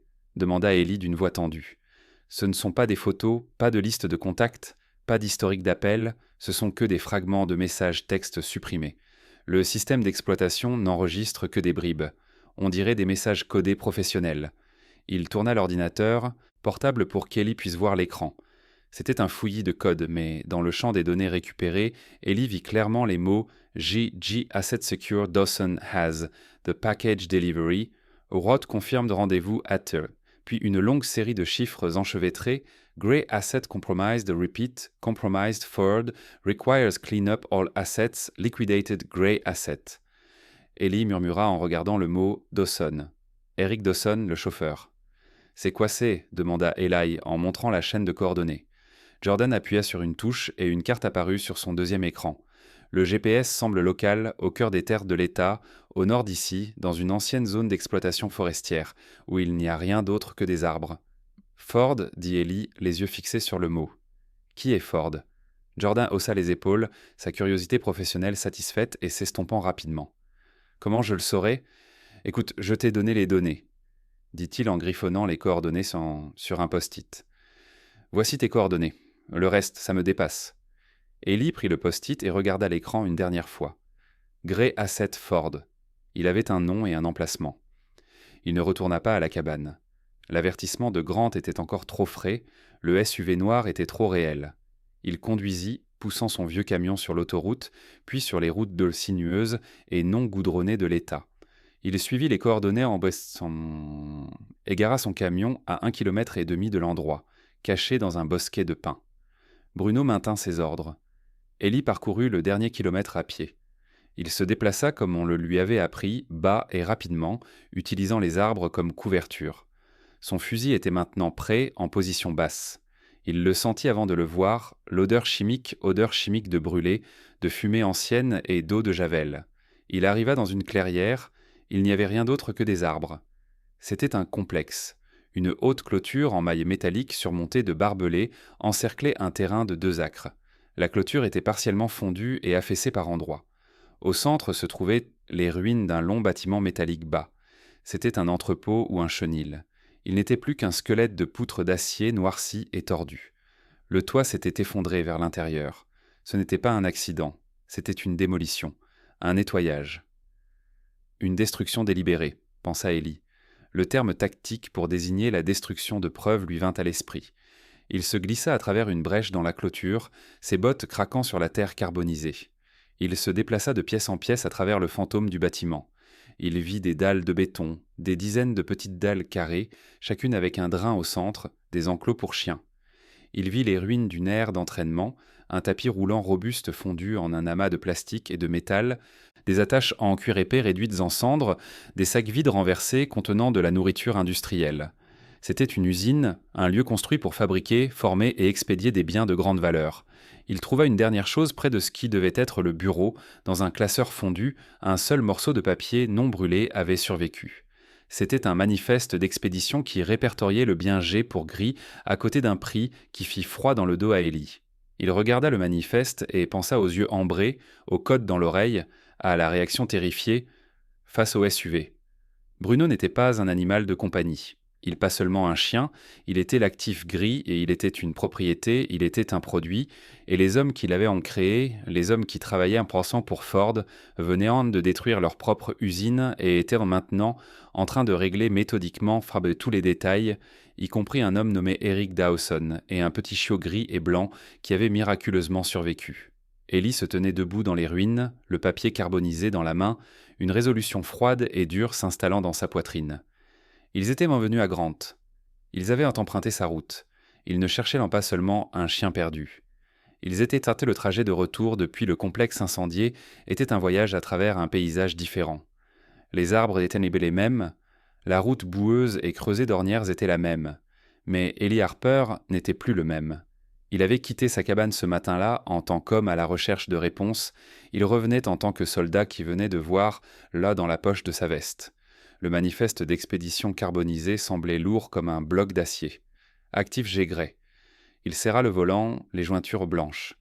L'image des chenils industriels fondus, des drains dans les dalles de béton, de l'efficacité pure et cruelle de l'endroit lui nouait l'estomac. Ce n'était pas une opération artisanale, c'était professionnel, organisé. Il jeta un coup d'œil à Bruno sur le siège passager. Le chien était assis, bien droit, le corps tendu, ses yeux ambrés scrutant les bois avec une vigilance qui reflétait celle d'Élie. Il n'était plus le chiot maladroit et surdimensionné de près de 5 mois, mais une ombre musclée de 40 kilos, dont le pelage gris-blanc le faisait ressembler à un élément de la forêt hivernale, qui avait décidé de marcher. Bruno n'était pas seulement un survivant, c'était un évadé. Ellie fuyait sa propre guerre depuis des années, mais ces hommes, ceux qui travaillaient pour Ford, lui avaient apporté leur guerre. Ils avaient implanté un code dans l'oreille de son chien, l'avaient laissé pour mort et le traquaient désormais. Ils avaient menacé Grant Sullivan. L'évitement avait disparu, l'engourdissement avait disparu. La seule chose qu'Ellie ressentait était une froide détermination clarificatrice. C'était le sentiment familier de ses jours de ranger, le calme tranquille et concentré avant qu'une mission ne devienne brûlante. Il n'était plus un ermite se cachant de ses fantômes, il était un protecteur défendant sa meute. Sa cabane était sa forteresse, c'était son territoire. Il prit le dernier virage de l'autoroute nationale pour s'engager sur la longue route forestière sans panneaux qu'il roulait lentement, les pneus du camion crissant sur le gravier. Il scrutait la lisière des arbres, ses yeux suivant chaque ombre qu'il croisait. Il passa devant la cicatrice sur le pin ou le camion d'Eric Dawson, l'endroit où tout avait commencé. Il continua sur 1 kilomètre, la forêt devenant de plus en plus dense et sombre. Il atteignit enfin la petite bifurcation presque invisible qui menait à son chemin privé, le dernier kilomètre avant sa cabane, et son cœur s'arrêta. Il était garé en plein milieu du chemin étroit, bloquant complètement son passage, un mur d'acier noir et de vitres teintées, le SUV noir. Ils ne faisaient pas que patrouiller, ils attendaient en. Ellie arrêta lentement son camion à environ 50 mètres du barrage et mettre le camion en position de stationnement. Le bruit du moteur, au ralenti, un grondement sourd à côté de lui, fit exploser Bruno. Ce n'était pas la terreur craintive et gémissante de la première rencontre. C'était différent. Un son guttural, profond, une vibration menaçante qui venait du plus profond de lui-même et remplissait la cabine. Ses poils étaient hérissés de la tête à la queue, son corps était rigide, ses lèvres retroussées, dévoilant des dents conçues pour un travail sérieux. Il était terrifié, oui, mais il était aussi prêt à se battre. « Doucement, mon garçon », dit Ellie, sa voix était basse et calme, son propre cœur battait à tout rompre, mais ses mains étaient en ferme. Il posa une main sur l'épaule de Bruno. « Je le vois, reste dans le camion, surveille. » Ellie coupa le moteur. Le silence soudain de la forêt était absolu, seulement rompu par le grognement grave et continu de Bruno. Il regarda la porte du conducteur du SUV s'ouvrir. Un homme en sortit. C'était Cameron Ross, l'homme que Grant avait décrit. Il était grand, mince et portait un manteau gris anthracite coûteux qui semblait tout à fait déplacé dans la boue des Adirondacks. Il quitta le SUV. Portière du SUV s'ouvrit, un homme en sortit. C'était Cameron Ross, l'homme que Grant avait décrit. Il était grand, mince et portait un manteau gris anthracite coûteux qui semblait tout à fait déplacé dans la boue des Adirondacks. Il laissa la portière ouverte et resta debout à côté, les bras croisés, le visage impassible, professionnel. C'était lui l'instrument. Puis la portière arrière s'ouvrit, Justin Ford en sortit. Ce n'était pas un homme corpulent, mais il se déplaçait avec une aura d'autorité absolue et posée. Il avait la quarantaine 40 ans, ses cheveux foncés étaient striés d'argent et parfaitement coiffés. Il portait un costume noir sur mesure et des chaussures noires cirées qu'il posa sur le sol boueux avec un mépris visible. Il regarda la boue sur sa semelle et ses lèvres se courbèrent. Il regarda le camion d'Ellie, le regard froid et évaluateur, comme s'il regardait un morceau d'équipement agricole en panne et ennuyeux. Ellie ouvrit sa propre porte et sortit sur la piste, le cuir usé de sa vieille veste craquant sous ses pas. Il se tenait droit, son corps mince et nerveux immobile. Il ne croisa pas les bras, ne mit pas les mains dans ses poches, mais les laissa pendre, prêts à agir. Les deux groupes se regardèrent en fixement à travers la terre boueuse, le seul bruit étant celui du vent dans les pins et le grognement menaçant provenant de l'intérieur de la poitrine d'Ellie. Le seul bruit était celui du vent dans les pins et le grognement menaçant qui venait de l'intérieur du camion d'Ellie. Justin Ford prit finalement la parole d'une voix claire, nette et tranchante. C'était la voix d'un homme habitué à ce que le silence se fasse lorsqu'il entrait dans une pièce. « Monsieur Ellie Harper, le ranger à la retraite, quelle forteresse vous avez là ?» Ellie ne dit rien. Ford sourit, un sourire fin et sans humour. Il fit quelques pas en avant, suivi par Cameron Ross, qui se déplaçait en parfaite synchronisation, silencieux, comme une ombre gardant son flanc. « Nous venons de rendre visite à votre ami vétérinaire, » dit Ford d'une voix teintée de mépris ennuyé. Le docteur Sullivan, un vieil homme têtu. Ford s'arrêta à environ 20 mètres, assez près pour parler, mais trop loin pour constituer une menace immédiate. « Le vieux vétérinaire a menti, » dit Ford en perdant son sourire. « Il a dit à mon associé, M. Ross, qu'il n'avait vu aucun chien errant, mais nous sommes très, très minutieux. Nous avons vérifié les reçus de cartes de crédit locaux. Il a acheté beaucoup de nourriture spécialisée pour chiots à haute teneur calorique il y a 3 mois, et vous l'avez payé en espèces. C'est la seule transaction en espèces qu'il ait eue toute l'année. » L'intelligence froide et méthodique de cette remarque glaça Ellie.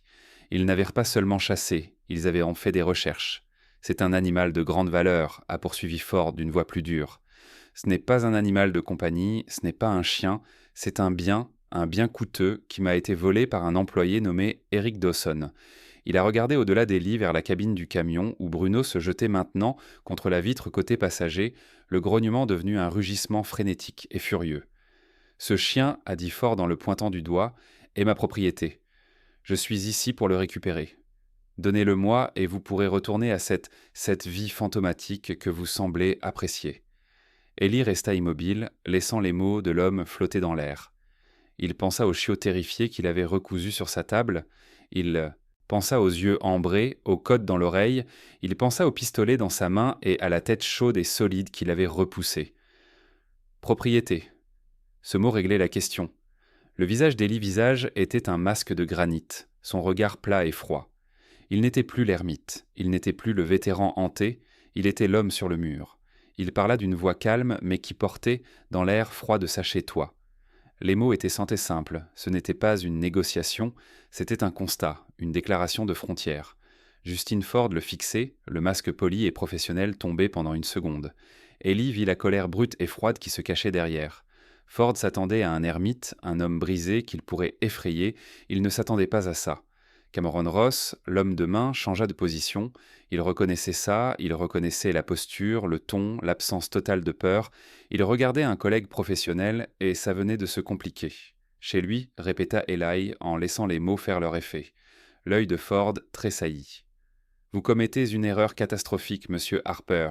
Vous n'avez aucune idée de ce que vous protégez, vous n'avez aucune idée de qui vous avez affaire. » Ellie laissa retomber sa main le long de son corps, ses doigts effleurant le coin froid et carbonisé du manifeste dans sa poche.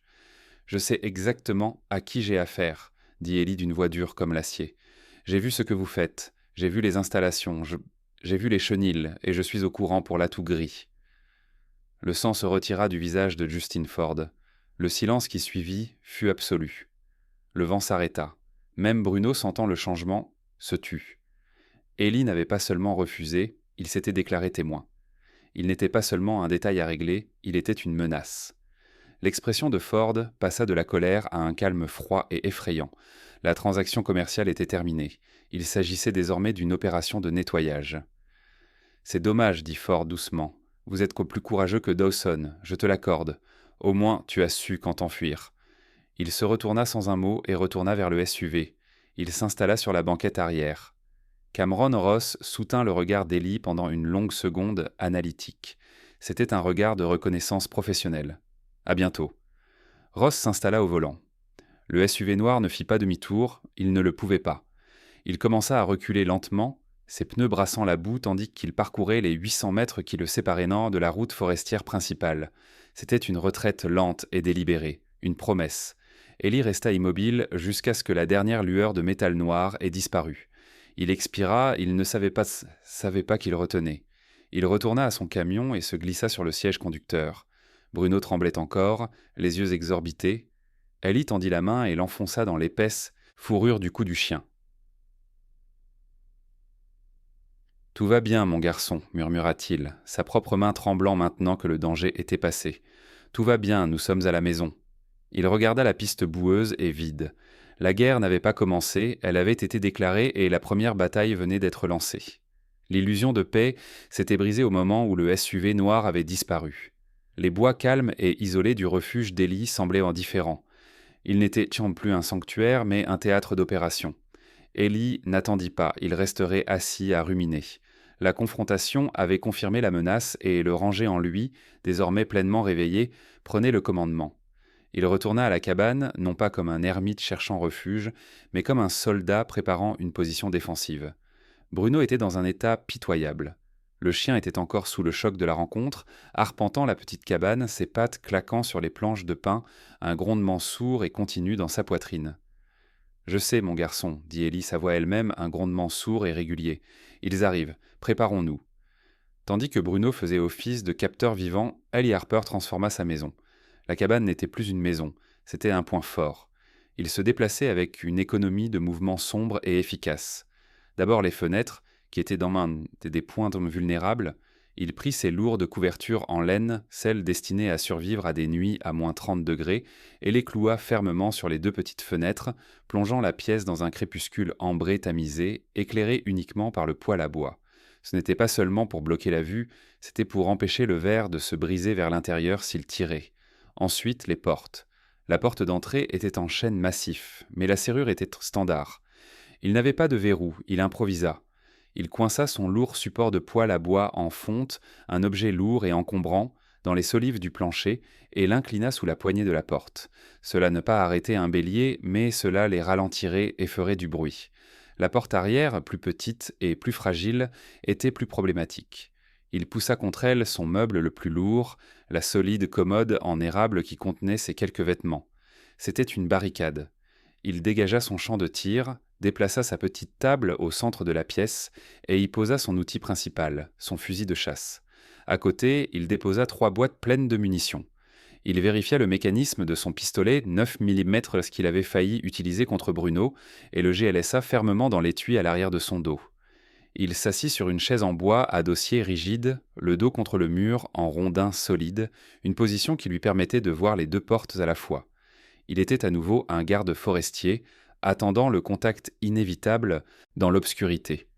Bruno ne se calma pas, il ne s'allongea pas, il fit les 100 pas dans un petit triangle entre la porte d'entrée, la porte arrière et la chaise d'Ellie et retour. Il était tendu par l'anxiété et l'instinct protecteur, il était le système d'alerte précoce d'Ellie. « Calme-toi, ordonna Ellie d'une voix calme, économise ton énergie. » Bruno cessa de faire les 100 pas, mais il ne s'allongea pas. Il s'assit au pied de Ellie, le corps rigide, la tête relevée, les oreilles frétillant, scrutant la pièce sombre et silencieuse. Le soleil se coucha, la température dans la cabane baissa. Ellie n'alluma pas de lampe, il n'ajouta pas de bois dans le poêle, les braises incandescentes suffisaient et la fumée de la cheminée ne serait qu'un indicateur de cible, un signe qu'il était chez lui et éveillé. Il mangea une boîte de haricots froids, le grattement métallique de la cuillère résonnant trop fort dans le silence. Il offrit un morceau de viande séchée à Bruno qui le renifla, mais le refusa, entièrement concentré sur le périmètre. Les heures passèrent, 8 heures, 9 heures. Le silence des Adirondacks était absolu, une couverture épaisse et lourde qui étouffait le monde. Ellie tendit l'oreille, écoutant au-delà des battements de son propre cœur. Il entendit le vent dans les grands pins, il entendit le faible tic-tac des rondins de la cabane qui se tassaient. À 10h, 17h, Bruno releva brusquement la tête. Il ne grogna pas, il ne bougea pas, il se figea simplement, les oreilles se dressaient, tous les muscles de son corps de 40 kilos tremblants. Il fixait la porte d'entrée, mit la main sur son pistolet et retint son souffle. Rien. Aucun bruit de pneus, aucun crissement de bottes sur le chemin de gravier, aucune porte de voiture qui claque. Ils étaient là. Ils s'étaient égarés en bas de la route et s'étaient approchés à pied. C'était un des professionnels. Cette prise de conscience fut un choc glacial. Bruno poussa un gémissement faible, presque inaudible, et recula précipitamment, ses griffes raclant inutilement le parquet alors qu'il essayait de se mettre derrière la chaise d'Ellie. « Qu'y a-t-il, mon garçon » murmura Ellie, les yeux fixés sur la fenêtre recouverte d'une couverture. « Qu'entends-tu » Il tendit l'oreille. « Rien » Puis cela commença. Cela ne commença pas par le craquement sec d'un fusil ou le bris de la porte, mais par un son qu'Ellie ne pouvait entendre. Bruno poussa soudain un jappement aigu, un son aigu et perçant, signe d'une agonie pure. Il se laissa tomber sur le ventre, le corps convulsif, griffant ses propres oreilles, la tête battant d'avant en arrière comme s'il était frappé physiquement. Bruno. Ellie se leva, l'esprit en ébullition. Qu'est-ce que c'est? Une crise cardiaque? Une crise d'épilepsie? Le chien se précipita à travers la pièce et heurta le pied de la table. Il était désespéré, affolé. Il pressa sa tête contre le sol froid en gémissant, un son de torture insupportable et agonisante. Qu'est-ce que c'est, mon garçon? Qu'est-ce que c'est? Ellie était terrifiée, sa concentration se brisant. Il s'agenouilla pour atteindre le chien et Bruno, dans son agonie, lui grogna dessus, montrant ses dents et sa terreur. Il ne pas touchait, mais le message était clair. La douleur était trop forte. Ellie tomba en arrière, la main endolorie par l'air et non par la morsure. Il comprit enfin. C'était un son, une émission ultrasonique fantomatique à haute fréquence, un sifflement électronique, une arme qui ne visait pas lui, mais son seul allié. Il tendit à nouveau l'oreille, la tête penchée, mais il n'entendait rien d'autre que les grattements paniqués de son chien et le sang qui rugissait dans ses oreilles. C'était la guerre psychologique de Ford, le nettoyage de Cameron Ross. Ils n'étaient pas seulement là pour le tuer, ils étaient là pour briser la toux. Ils utilisaient d'abord une mémoire militarisée. Bruno était piégé, le sang était partout. Il courut vers la porte arrière, renifla la barricade, puis courut vers l'avant, dérapant pour s'arrêter. Il regarda la porte, le corps tremblant, les yeux ambrés, écarquillés d'une douleur qui était plus que physique. Ce n'était pas seulement de la peur, c'était de la programmation. Ellie pouvait voir la terrible guerre interne qui faisait rage dans le chien. Ce son, cette fréquence, était quelque chose qu'il avait été entraîné à craindre, à obéir. C'était une clé qui tournait dans son cerveau, une serrure dont Ellie connaissait pas, c'était un ordre qui signifiait probablement douleur, qui signifiait probablement soumission. C'était un appel de ses anciens maîtres. Le son semblait s'intensifier. Bruno poussa un long gémissement, un long hurlement. Il fit un pas vers la porte d'entrée, puis un autre, on l'appelait. Son dressage lui criait d'obéir, d'aller vers la source de la douleur, de se soumettre. Il regarda Ellie, ses yeux implorant désespérément de l'aide. Ellie était figé. Que pouvait-il faire? Il ne pouvait pas combattre un son qu'il ne pouvait pas tirer une fréquence. Le chien fit un autre pas vers la porte. Il était en train de perdre. La programmation était trop profonde. Ellie, voyant son seul ami lui être arraché, se souvint. Il se souvint de la nuit du cauchemar, du pistolet, de l'acier froid, de la tête chaude et solide qu'il avait repoussée. Il tomba à genoux, ouvrit les bras, il ne cria pas, il ne ordonnait pas, il parlait, sa voix transperçant la panique, un phare d'amour pur et désespéré. « Bruno, viens vers moi !» Bruno s'arrêta pris entre deux mondes, le cri invisible et agonisant qui exigeait son obéissance et la voix de l'homme qui lui avait donné un foyer. « Bruno, je suis là, tout va bien, mon garçon, » dit Ellie, la voix brisée. « Je suis juste là, viens vers moi, tu es sûr ici. » Bruno regarda la porte, source de son tourment, puis Ellie, source de sa sécurité. Il vit l'homme qui avait recousu sa blessure, l'homme assis près du feu, l'homme qui avait crié dans l'obscurité, l'homme qui avait tenu le pistolet et l'homme qui avait pleuré dans sa fourrure. Il vit sa meute. La programmation lui criait d'obéir au sifflet, mais le lien criait plus fort, avec un dernier jappement de défi, mi-aboiement, mi-sanglot. Bruno tourna le dos à la porte, il tourna le dos à ses anciens maîtres, il se précipita à moitié en rampant, à moitié en courant à travers la pièce et se jeta sur Ellie. Il ne se contenta pas de se cacher derrière lui. Il se blottit contre sa poitrine, enfonçant sa tête sous le bras d'Ellie, pressant son museau froid contre la poitrine d'Ellie, tout son corps de 40 kilos tremblant violemment. Il n'obéissait pas au maître, il courait vers son chef. Ellie enroula ses bras autour du chien, le protégeant, le serrant fort, couvrant les oreilles de Bruno avec ses mains, un geste futile mais nécessaire. « Ça va, je suis là », Ellie murmura en enfouissant son visage dans l'épaisse fourrure du chien. « Je suis là, tu es à la maison. » Il tenait son chien, son ami, son sauveur. La torture invisible continuait, mais elle avait échoué. Elle avait perdu. Bruno avait fait son choix. Ellie leva les yeux du chien, ses yeux désormais habitués à l'obscurité. Il fixa la fenêtre recouverte d'une couverture. L'amour qu'il ressentait pour l'animal tremblant dans ses bras s'était transformé en quelque chose d'autre, en une rage froide, dure et meurtrière. Ils n'étaient bien venus pour prendre son chien, ils étaient bien venus pour le briser, et ils avaient échoué. Maintenant, ils allaient devoir s'occuper de lui. Le son aigu et agonisant ne s'estompait pas, il était coupé. Un instant, la cabane était remplie de l'art. L'instant d'après, un silence lourd et assourdissant régnait à l'extérieur, dans l'obscurité de minuit et les arbres. Cameron Ross baissa l'appareil à ultrasons et tapota son oreillette. « Monsieur, rapporta-t-il d'une voix calme et feutrée, la dissuasion psychologique est inefficace. La cible refuse le conditionnement. Elle a choisi. Il y eut une rafale de parasites, puis la voix froide et tranchante de Justin Ford retentit dans la radio. C'est dommage, ce n'est qu'un animal, monsieur Ross. A pris une mauvaise décision. Phase 2, violation totale, équipe de 2 hommes. Ross demanda, 3 Ford a rétorqué Ford. Cooper et Niles, les règles d'engagement sont simples. Harper, l'ennemi, doit être neutralisé. Je veux récupérer ma propriété vivante si possible, mais je veux que ce soit clair. Ross se tourna vers les 2 hommes debout derrière lui. 2 ombres vêtutes de noir se détachant sur la neige. L'un était Niles, un homme mince et calme, l'autre était Dean Cooper. Cooper était l'opposé de Ross. Là où Ross était un scalpel, Cooper était un marteau. C'était un homme au torse imposant, dont l'équipement tactique avait du mal à contenir la corpulence. Il se plaignait depuis 1 heure, on aurait dû faire ça dès le début. Dean Cooper grommela d'une voix grave et rauque. Il fit craquer ses jointures épaisses en jouant au sifflet pour chien. « C'est stupide, mais ça marche généralement », dit Ross en ignorant la plainte. « Le conditionnement est absolu. C'est une anomalie, c'est un animal, cracha Cooper. Je m'occupe de l'animal, toi et Niles, prenez la porte d'entrée, laissez-moi la fenêtre arrière, je serai sur le vieil homme avant même qu'il ne sache que nous sommes là. » Ross acquiesça. « Le plan est solide, allez-y. 30 secondes à mon signal à l'intérieur de la cabane. » Ellie sentit le changement. L'arrêt soudain du bruit n'était pas un soulagement. C'était un avertissement. Il était toujours à genoux, les bras enroulés autour du chien tremblant et haletant. Bruno était une épave, son corps tremblant après la torture, son souffle chaud embuant l'air froid. « C'est fini, mon garçon, tout va bien, murmura Ellie, mais il savait que c'était un mensonge. L'attaque psychologique était terminée, place à l'attaque physique. Il relâcha son étreinte. Bruno regarda le chien qui semblait pas comprendre.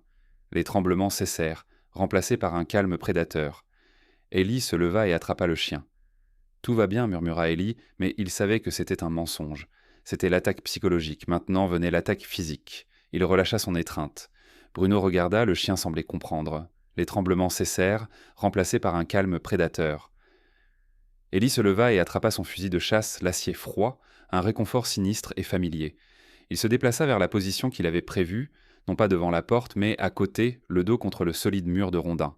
De là, il pouvait tirer sur quiconque franchissait l'entrée. Sa lourde barricade en fonte était toujours en place. Tout son être était concentré sur cette porte. Il guettait le craquement du bois, le bruit des bottes colondier sur son porche. Il était prêt pour l'assaut frontal.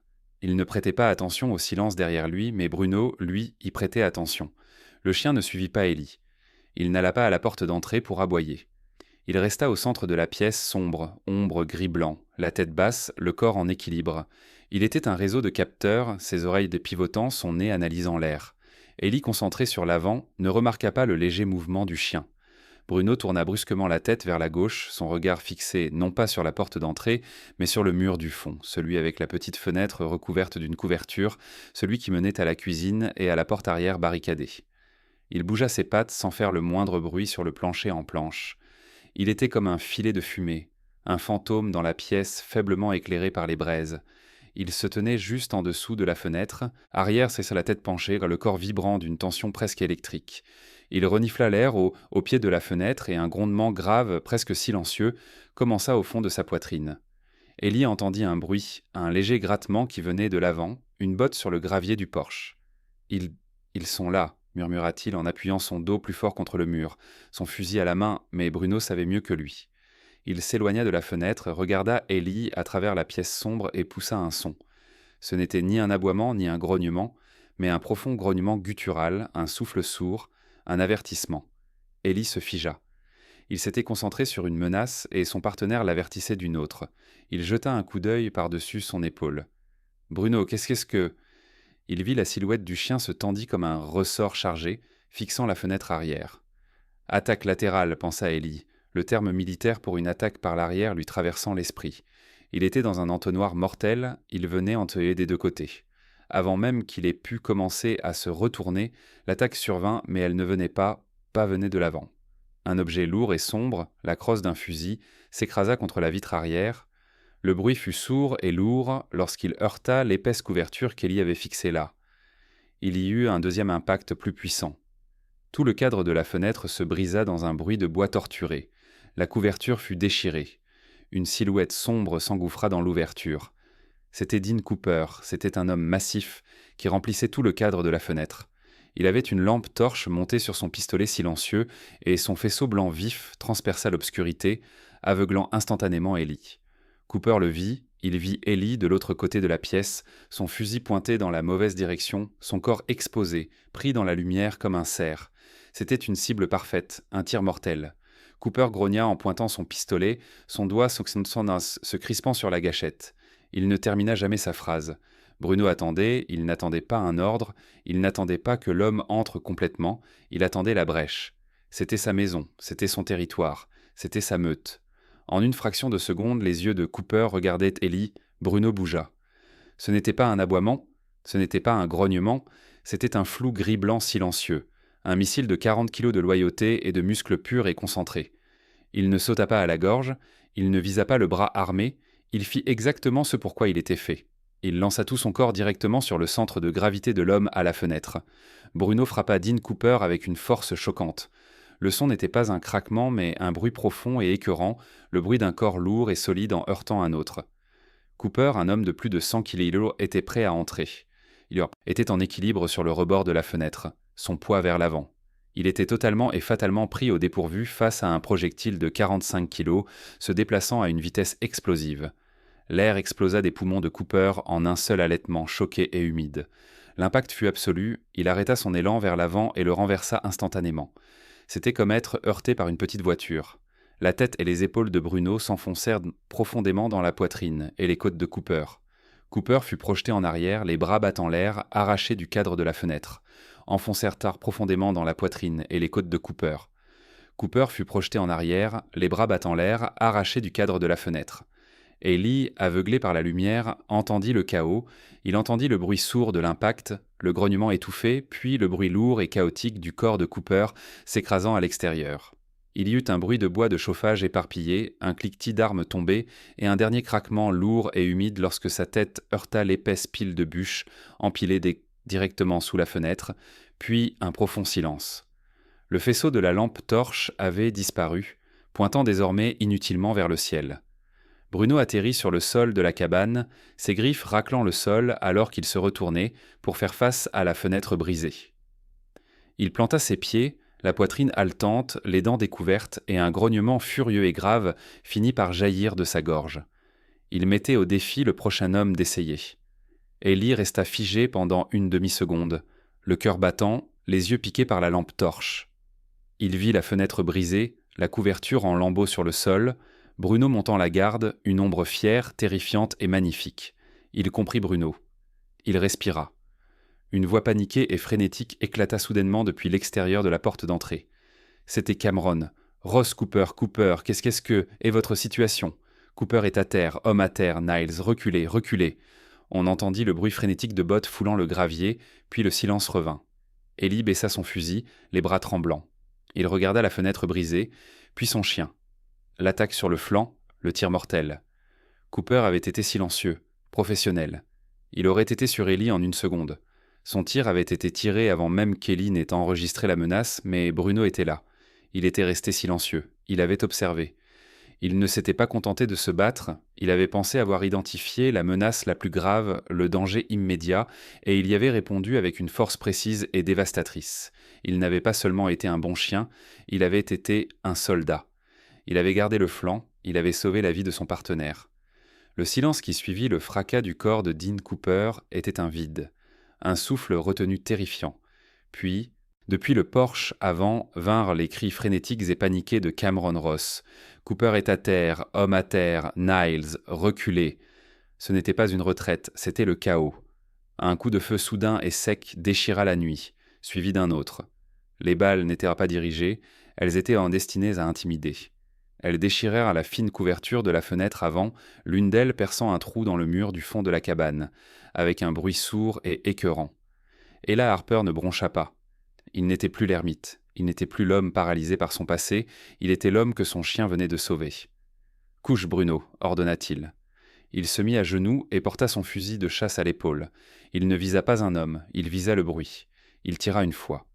Le bruit assourdissant du fusil de gros calibre résonna dans la petite cabane, un rugissement massif et concussif qui n'avait rien à voir avec des coups de feu étouffés de l'ennemi.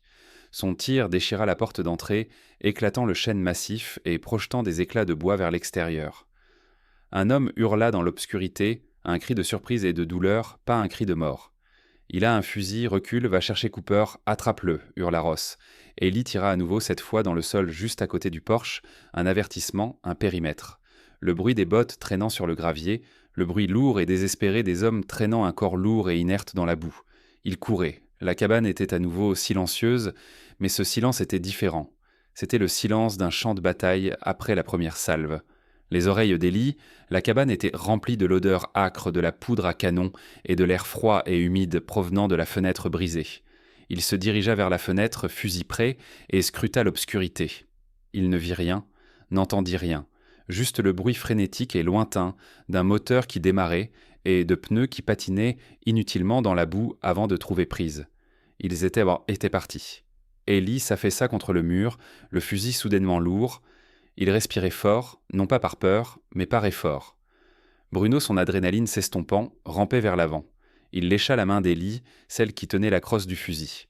Le chien tremblait, mais il ne se recroquevillait plus. Il se tenait près de la fenêtre brisée, un grondement d'avertissement grave résonnant encore dans sa poitrine, les yeux fixés sur les bois sombres. « Bon garçon, » murmura Ellie d'une voix rauque. « Bon garçon, reste ici et surveille. » Le reste de la nuit fut le plus long de la vie d'Ellie. Il savait qu'il n'avait d'un papa abandonné. Ford était toujours là-bas. Il s'était s'en retiré pour se regrouper et attendre que Dawn revienne avec plus de puissance de feu. Ellie était assis sur sa chaise, le dos contre le mur, son fusil sur les genoux. Lui et Bruno attendaient, 2 soldats dans une tranchée, partageant la surveillance. Les heures passaient, les braises rougeâtres du poêle se transformaient en cendres grises et le froid de la forêt profonde commençait à s'infiltrer dans la pièce. Les fantômes du passé d'Ellie refirent surface, comme toujours. L'odeur de la poudre, l'adrénaline, l'attente. C'était le cocktail parfait pour son syndrome de stress post-traumatique. Il ressentit la panique familière, la sueur froide, l'envie de courir se cacher. Mais cette fois, il n'était pas seul. Il baissa les yeux. Bruno ne regardait plus par la fenêtre. Il s'était déplacé et était maintenant allongé sur les bottes d'Ellie, sa tête lourde reposant sur le genou d'Ellie. Il n'était pas seulement un sentinelle. Il était aussi une ancre. Ellie posa une main sur la tête du chien-tête et la panique s'est dissipée. Il n'était pas l'homme du cauchemar, il était l'homme sous le porche, il était chez lui, il était en sécurité. L'aube n'est pas venue sous forme de couleur, mais sous forme de changement dans la qualité de l'obscurité. Le noir s'est transformé en un violet profond et meurtri, puis en un gris froid et impitoyable. Et avec le gris est venu le bruit de nouveaux moteurs, pas le grondement grave et coûteux du SUV, mais le bruit de lourds moteurs V8, de multiples véhicules roulant rapidement sur la route forestière. Bruno a bondi de ses pieds, le grognement revenant. « J'entends, mon garçon, » dit Ellie en se levant, les articulations endolories. Il se dirigea vers la porte d'entrée, son fusil prêt à tirer. C'était le moment, l'assaut final. Mais alors, des lumières clignotèrent à travers les arbres. Ce n'étaient pas des phares, mais des flashs rythmiques rouges et bleus. Ellie se figea. Une voix amplifiée par un haut-parleur retentit dans la forêt, un son si étrange qu'il ressemblait à une invasion. « Eli Harper, ici la police de l'État de New York. Nous avons encerclé la propriété. Sortez les mains vides. Sortez maintenant. » Ellie ressentit une étrange vague de soulagement, suivie immédiatement d'une nouvelle vague de peur. Il regarda Bruno, il regarda la fenêtre brisée, les impacts de balles dans son mur, puis il regarda le camion de Grant Sullivan qui s'arrêtait juste derrière la voiture de police. Grant était là, il les avait appelés. Ellie murmura Grant en comprenant que Grant, après cet appel au chapitre 5, n'avait pas simplement attendu, il avait contacté la police d'État, pas le shérif local. Il avait contourné le risque. « Tout va bien, reste en arrière, » dit Ellie à Bruno. Il posa son fusil sur la table, détacha la sangle de son étui à pistolet et laissa l'arme à l'intérieur. Il se dirigea vers la porte d'entrée, repoussa du pied le porte-manteau en fer inutilisable et sortit sur son porche, les mains levées, vide. La scène était celle d'un chaos contrôlé. 3 voitures de police d'État et 2 camions tactiques banalisés, des soldats en tenue lourde se déplaçaient entre les arbres, les armes pointées vers la cabane. Un homme grand, aux épaules larges, vêtu d'une veste de la police d'État, le visage dur et professionnel, s'avança. C'était l'officier Shane Miller. Eli Harper, ordonna Miller. Je suis Eli, répondit-il. Nous avons reçu un appel du docteur Sullivan, dit Miller en scrutant Eli, la cabane et les impacts de balles. Il a dit que vous craigniez pour votre vie. On dirait qu'il avait raison. Nous avons intercepté un véhicule qui quittait cette route à grande vitesse. 2 hommes armés et un autre, un certain monsieur Cooper, à l'arrière, plus mort que vif. Eli se contenta d'acquiescer. Nous avons également, dit Miller en s'approchant et en ramassant un certain monsieur Justin Ford, assis dans un SUV très coûteux en tête de la piste, attendant un rapport de situation. Il prétendait s'être simplement perdu. « C'est lui, a dit Eli. Lui et ses hommes sont venus pour mon chien. » Miller a froncé les sourcils. « Ton chien ?» Et puis Bruno, incapable de se séparer de sa meute, est sorti de l'ombre de la porte de la cabane. Il s'est tenu à côté d'Eli, sans grogner, sans menacer, juste présent. Il était magnifique, terrifiant et parfaitement silencieux. Ses yeux ambrés pâles fixaient Langsy les nouveaux venus. Toute la scène s'est arrêtée. Les policiers ont baissé leurs armes, leur visage exprimant un mélange de crainte et d'incrédulité. « Sacrément !» a murmuré l'un d'eux. La main de Shane Miller a instinctivement porté la main à son arme de poing, sans toutefois la dégainer. « Monsieur Harper, a dit Miller d'une voix grave, éloignez-vous de cet animal, ce n'est pas un chien. » Eli n'a pas bougé. Il a posé sa main sur la tête de Bruno. « Non, monsieur, je ne vous demande pas de le faire, » dit Miller, son professionnalisme reprenant le dessus. « La loi de l'État de New York est très claire. C'est un hybride de loup, c'est un animal exotique illégal, il doit être saisi et détruit. »« Non, » répéta Eli, la voix brisée. Il fit un pas pour se placer entre Miller et Bruno. « Vous ne comprenez pas, il m'a sauvé la vie. »« C'est un animal sauvage, mon garçon, tu as de la chance qu'il ne se soit pas retourné contre toi. Ce n'est pas une nouvelle voie. » Grant Sullivan repoussa 2 policiers, le visage pâle mais furieux. « Officier Miller, Grant, dit-il en tendant la main. Je suis le docteur Grant Sullivan, c'est moi qui ai appelé. Je suis également le vétérinaire de cet animal. » Miller eut l'air surpris mais lui serra la main. « Docteur, cela ne pas changer la loi. Si, quand la loi fait partie d'une enquête criminelle, dit Grant d'un ton sec et rapide. Cet animal, officier, n'est pas sauvage, c'est l'atout G, l'atout gris. C'est la principale preuve contre le réseau de trafic illégal que vous venez d'appréhender, dit Grant en montrant la cabane. Demandez à M. Harper le manifeste qu'il a trouvé dans le complexe que Ford a incendié. Ce chien est une preuve vivante et respirante que vous ne pouvez pas le détruisez pas. » Miller était stupéfait. Son esprit tournait à toute vitesse pour relier les points. Il regarda Grant, puis Eli, puis le chien majestueux et silencieux. Grant enfonça le clou. Il est aussi autre chose. Il désigna Eli. « Vous savez qui est cet homme ? C'est un ranger décoré qui a fait plusieurs missions. Il est revenu de la guerre avec des blessures invisibles. C'était un officier fantôme, il se tuait lentement ici. » La voix de Grant s'adoucit, mais son intensité augmenta. « Je suis l'ami de cet homme et je suis le vétérinaire de ce chien, et je vous dis, en tant que professionnel de la santé, que cet animal est un compagnon thérapeutique. » Miller ricana. « C'est un loup, docteur. Je ne peux pas approuver ça. » Grant insista. « Wolf lui a sauvé la vie ce soir. L'homme qui l'a attaqué, Cooper, n'est pas simplement tombé. Demandez-lui ce qui s'est passé, ce chien a protégé son partenaire d'une attaque par le flanc.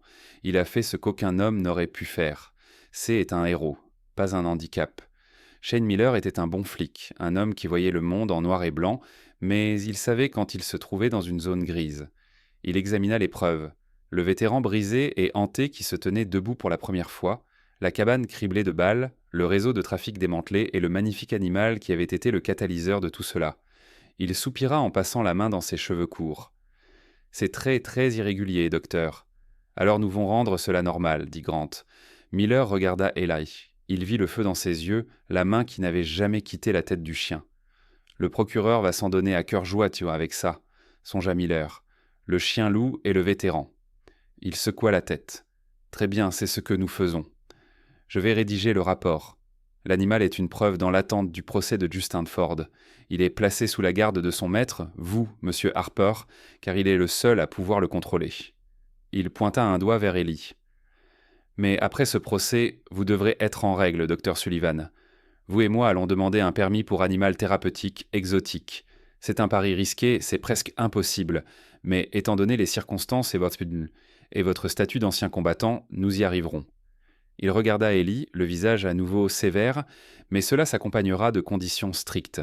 Assurance responsabilité civile, clôture renforcée de 3 mètres, muselière en public, interdiction de quitter cette propriété sans surveillance, vous comprenez ? Ellie regarda Bruno qui lui rendit son regard, une promesse silencieuse dans ses yeux ambrés. Il regarda Grant qui souriait, épuisé. Il regarda Miller, l'homme qui venait de lui donner une chance. Ellie dit d'une voix ferme « Merci ». Les réparations de la cabane prirent un mois. Lolala. Nouvelle clôture en mailles et métallique de 3 mètres, clôture grillagée de 3 mètres de haut, entourant 3 acres de bois, prit 2 mois. Le procès de Justin Ford fut rapide, avec le témoignage d'Eric Dawson, le manifeste et le rétablissement miraculeux de l'actif G. Il fut terminé par une fraîche soirée de fin d'été. Eli Harper était assis sur son Porsche nouvellement réparé. Il portait sa vieille veste en cuir, mais elle lui semblait différente. Ce n'était plus une armure d'ermite, mais juste une veste. Il buvait son café, ses yeux n'étaient non plus hantés, il ne regardait plus le passé, il regardait en simplement le bruit du vent dans les pins, l'odeur de la terre humide à côté de sa chaise. Bruno n'était plus un chiot maigre de 40 kilos, mais un adulte de 55 kilos, avec un pelage gris-blanc épais et magnifique, la tête posée sur ses pattes massives. Il dormait, mais ses oreilles ossant bougeaient, toujours à l'écoute. Ils étaient en sécurité. Ils avaient entêté 2 âmes brisées et perdues, un homme fuyant son passé et un animal fuyant le sien, mais dans cette petite cabane sombre, ils avaient enforgé quelque chose de nouveau. L'homme avait été sauvé par le chien avait été sauvé par l'homme, et ensemble ils avaient enfin trouvé un moyen d'arrêter de fuir et d'être simplement eux-mêmes. Ils étaient un an chez eux. Peut-être que la véritable guérison consiste pas à oublier le passé, mais à trouver une nouvelle loyauté qui nous donne le courage d'affronter le présent. Ellie et Bruno se sont sauvés mutuellement, prouvant que la famille n'est pas seulement une question de sang, mais aussi un lien pour lequel on est prêt à se battre. Si des histoires comme celle-ci, qui parlent de liens indestructibles et de seconde chance, vous touchent, pensez à les partager. Votre soutien, vos commentaires et vos abonnements nous permettent donc vraiment de trouver et de raconter ces histoires. Notre prochaine histoire vous attend dès maintenant, à l'écran.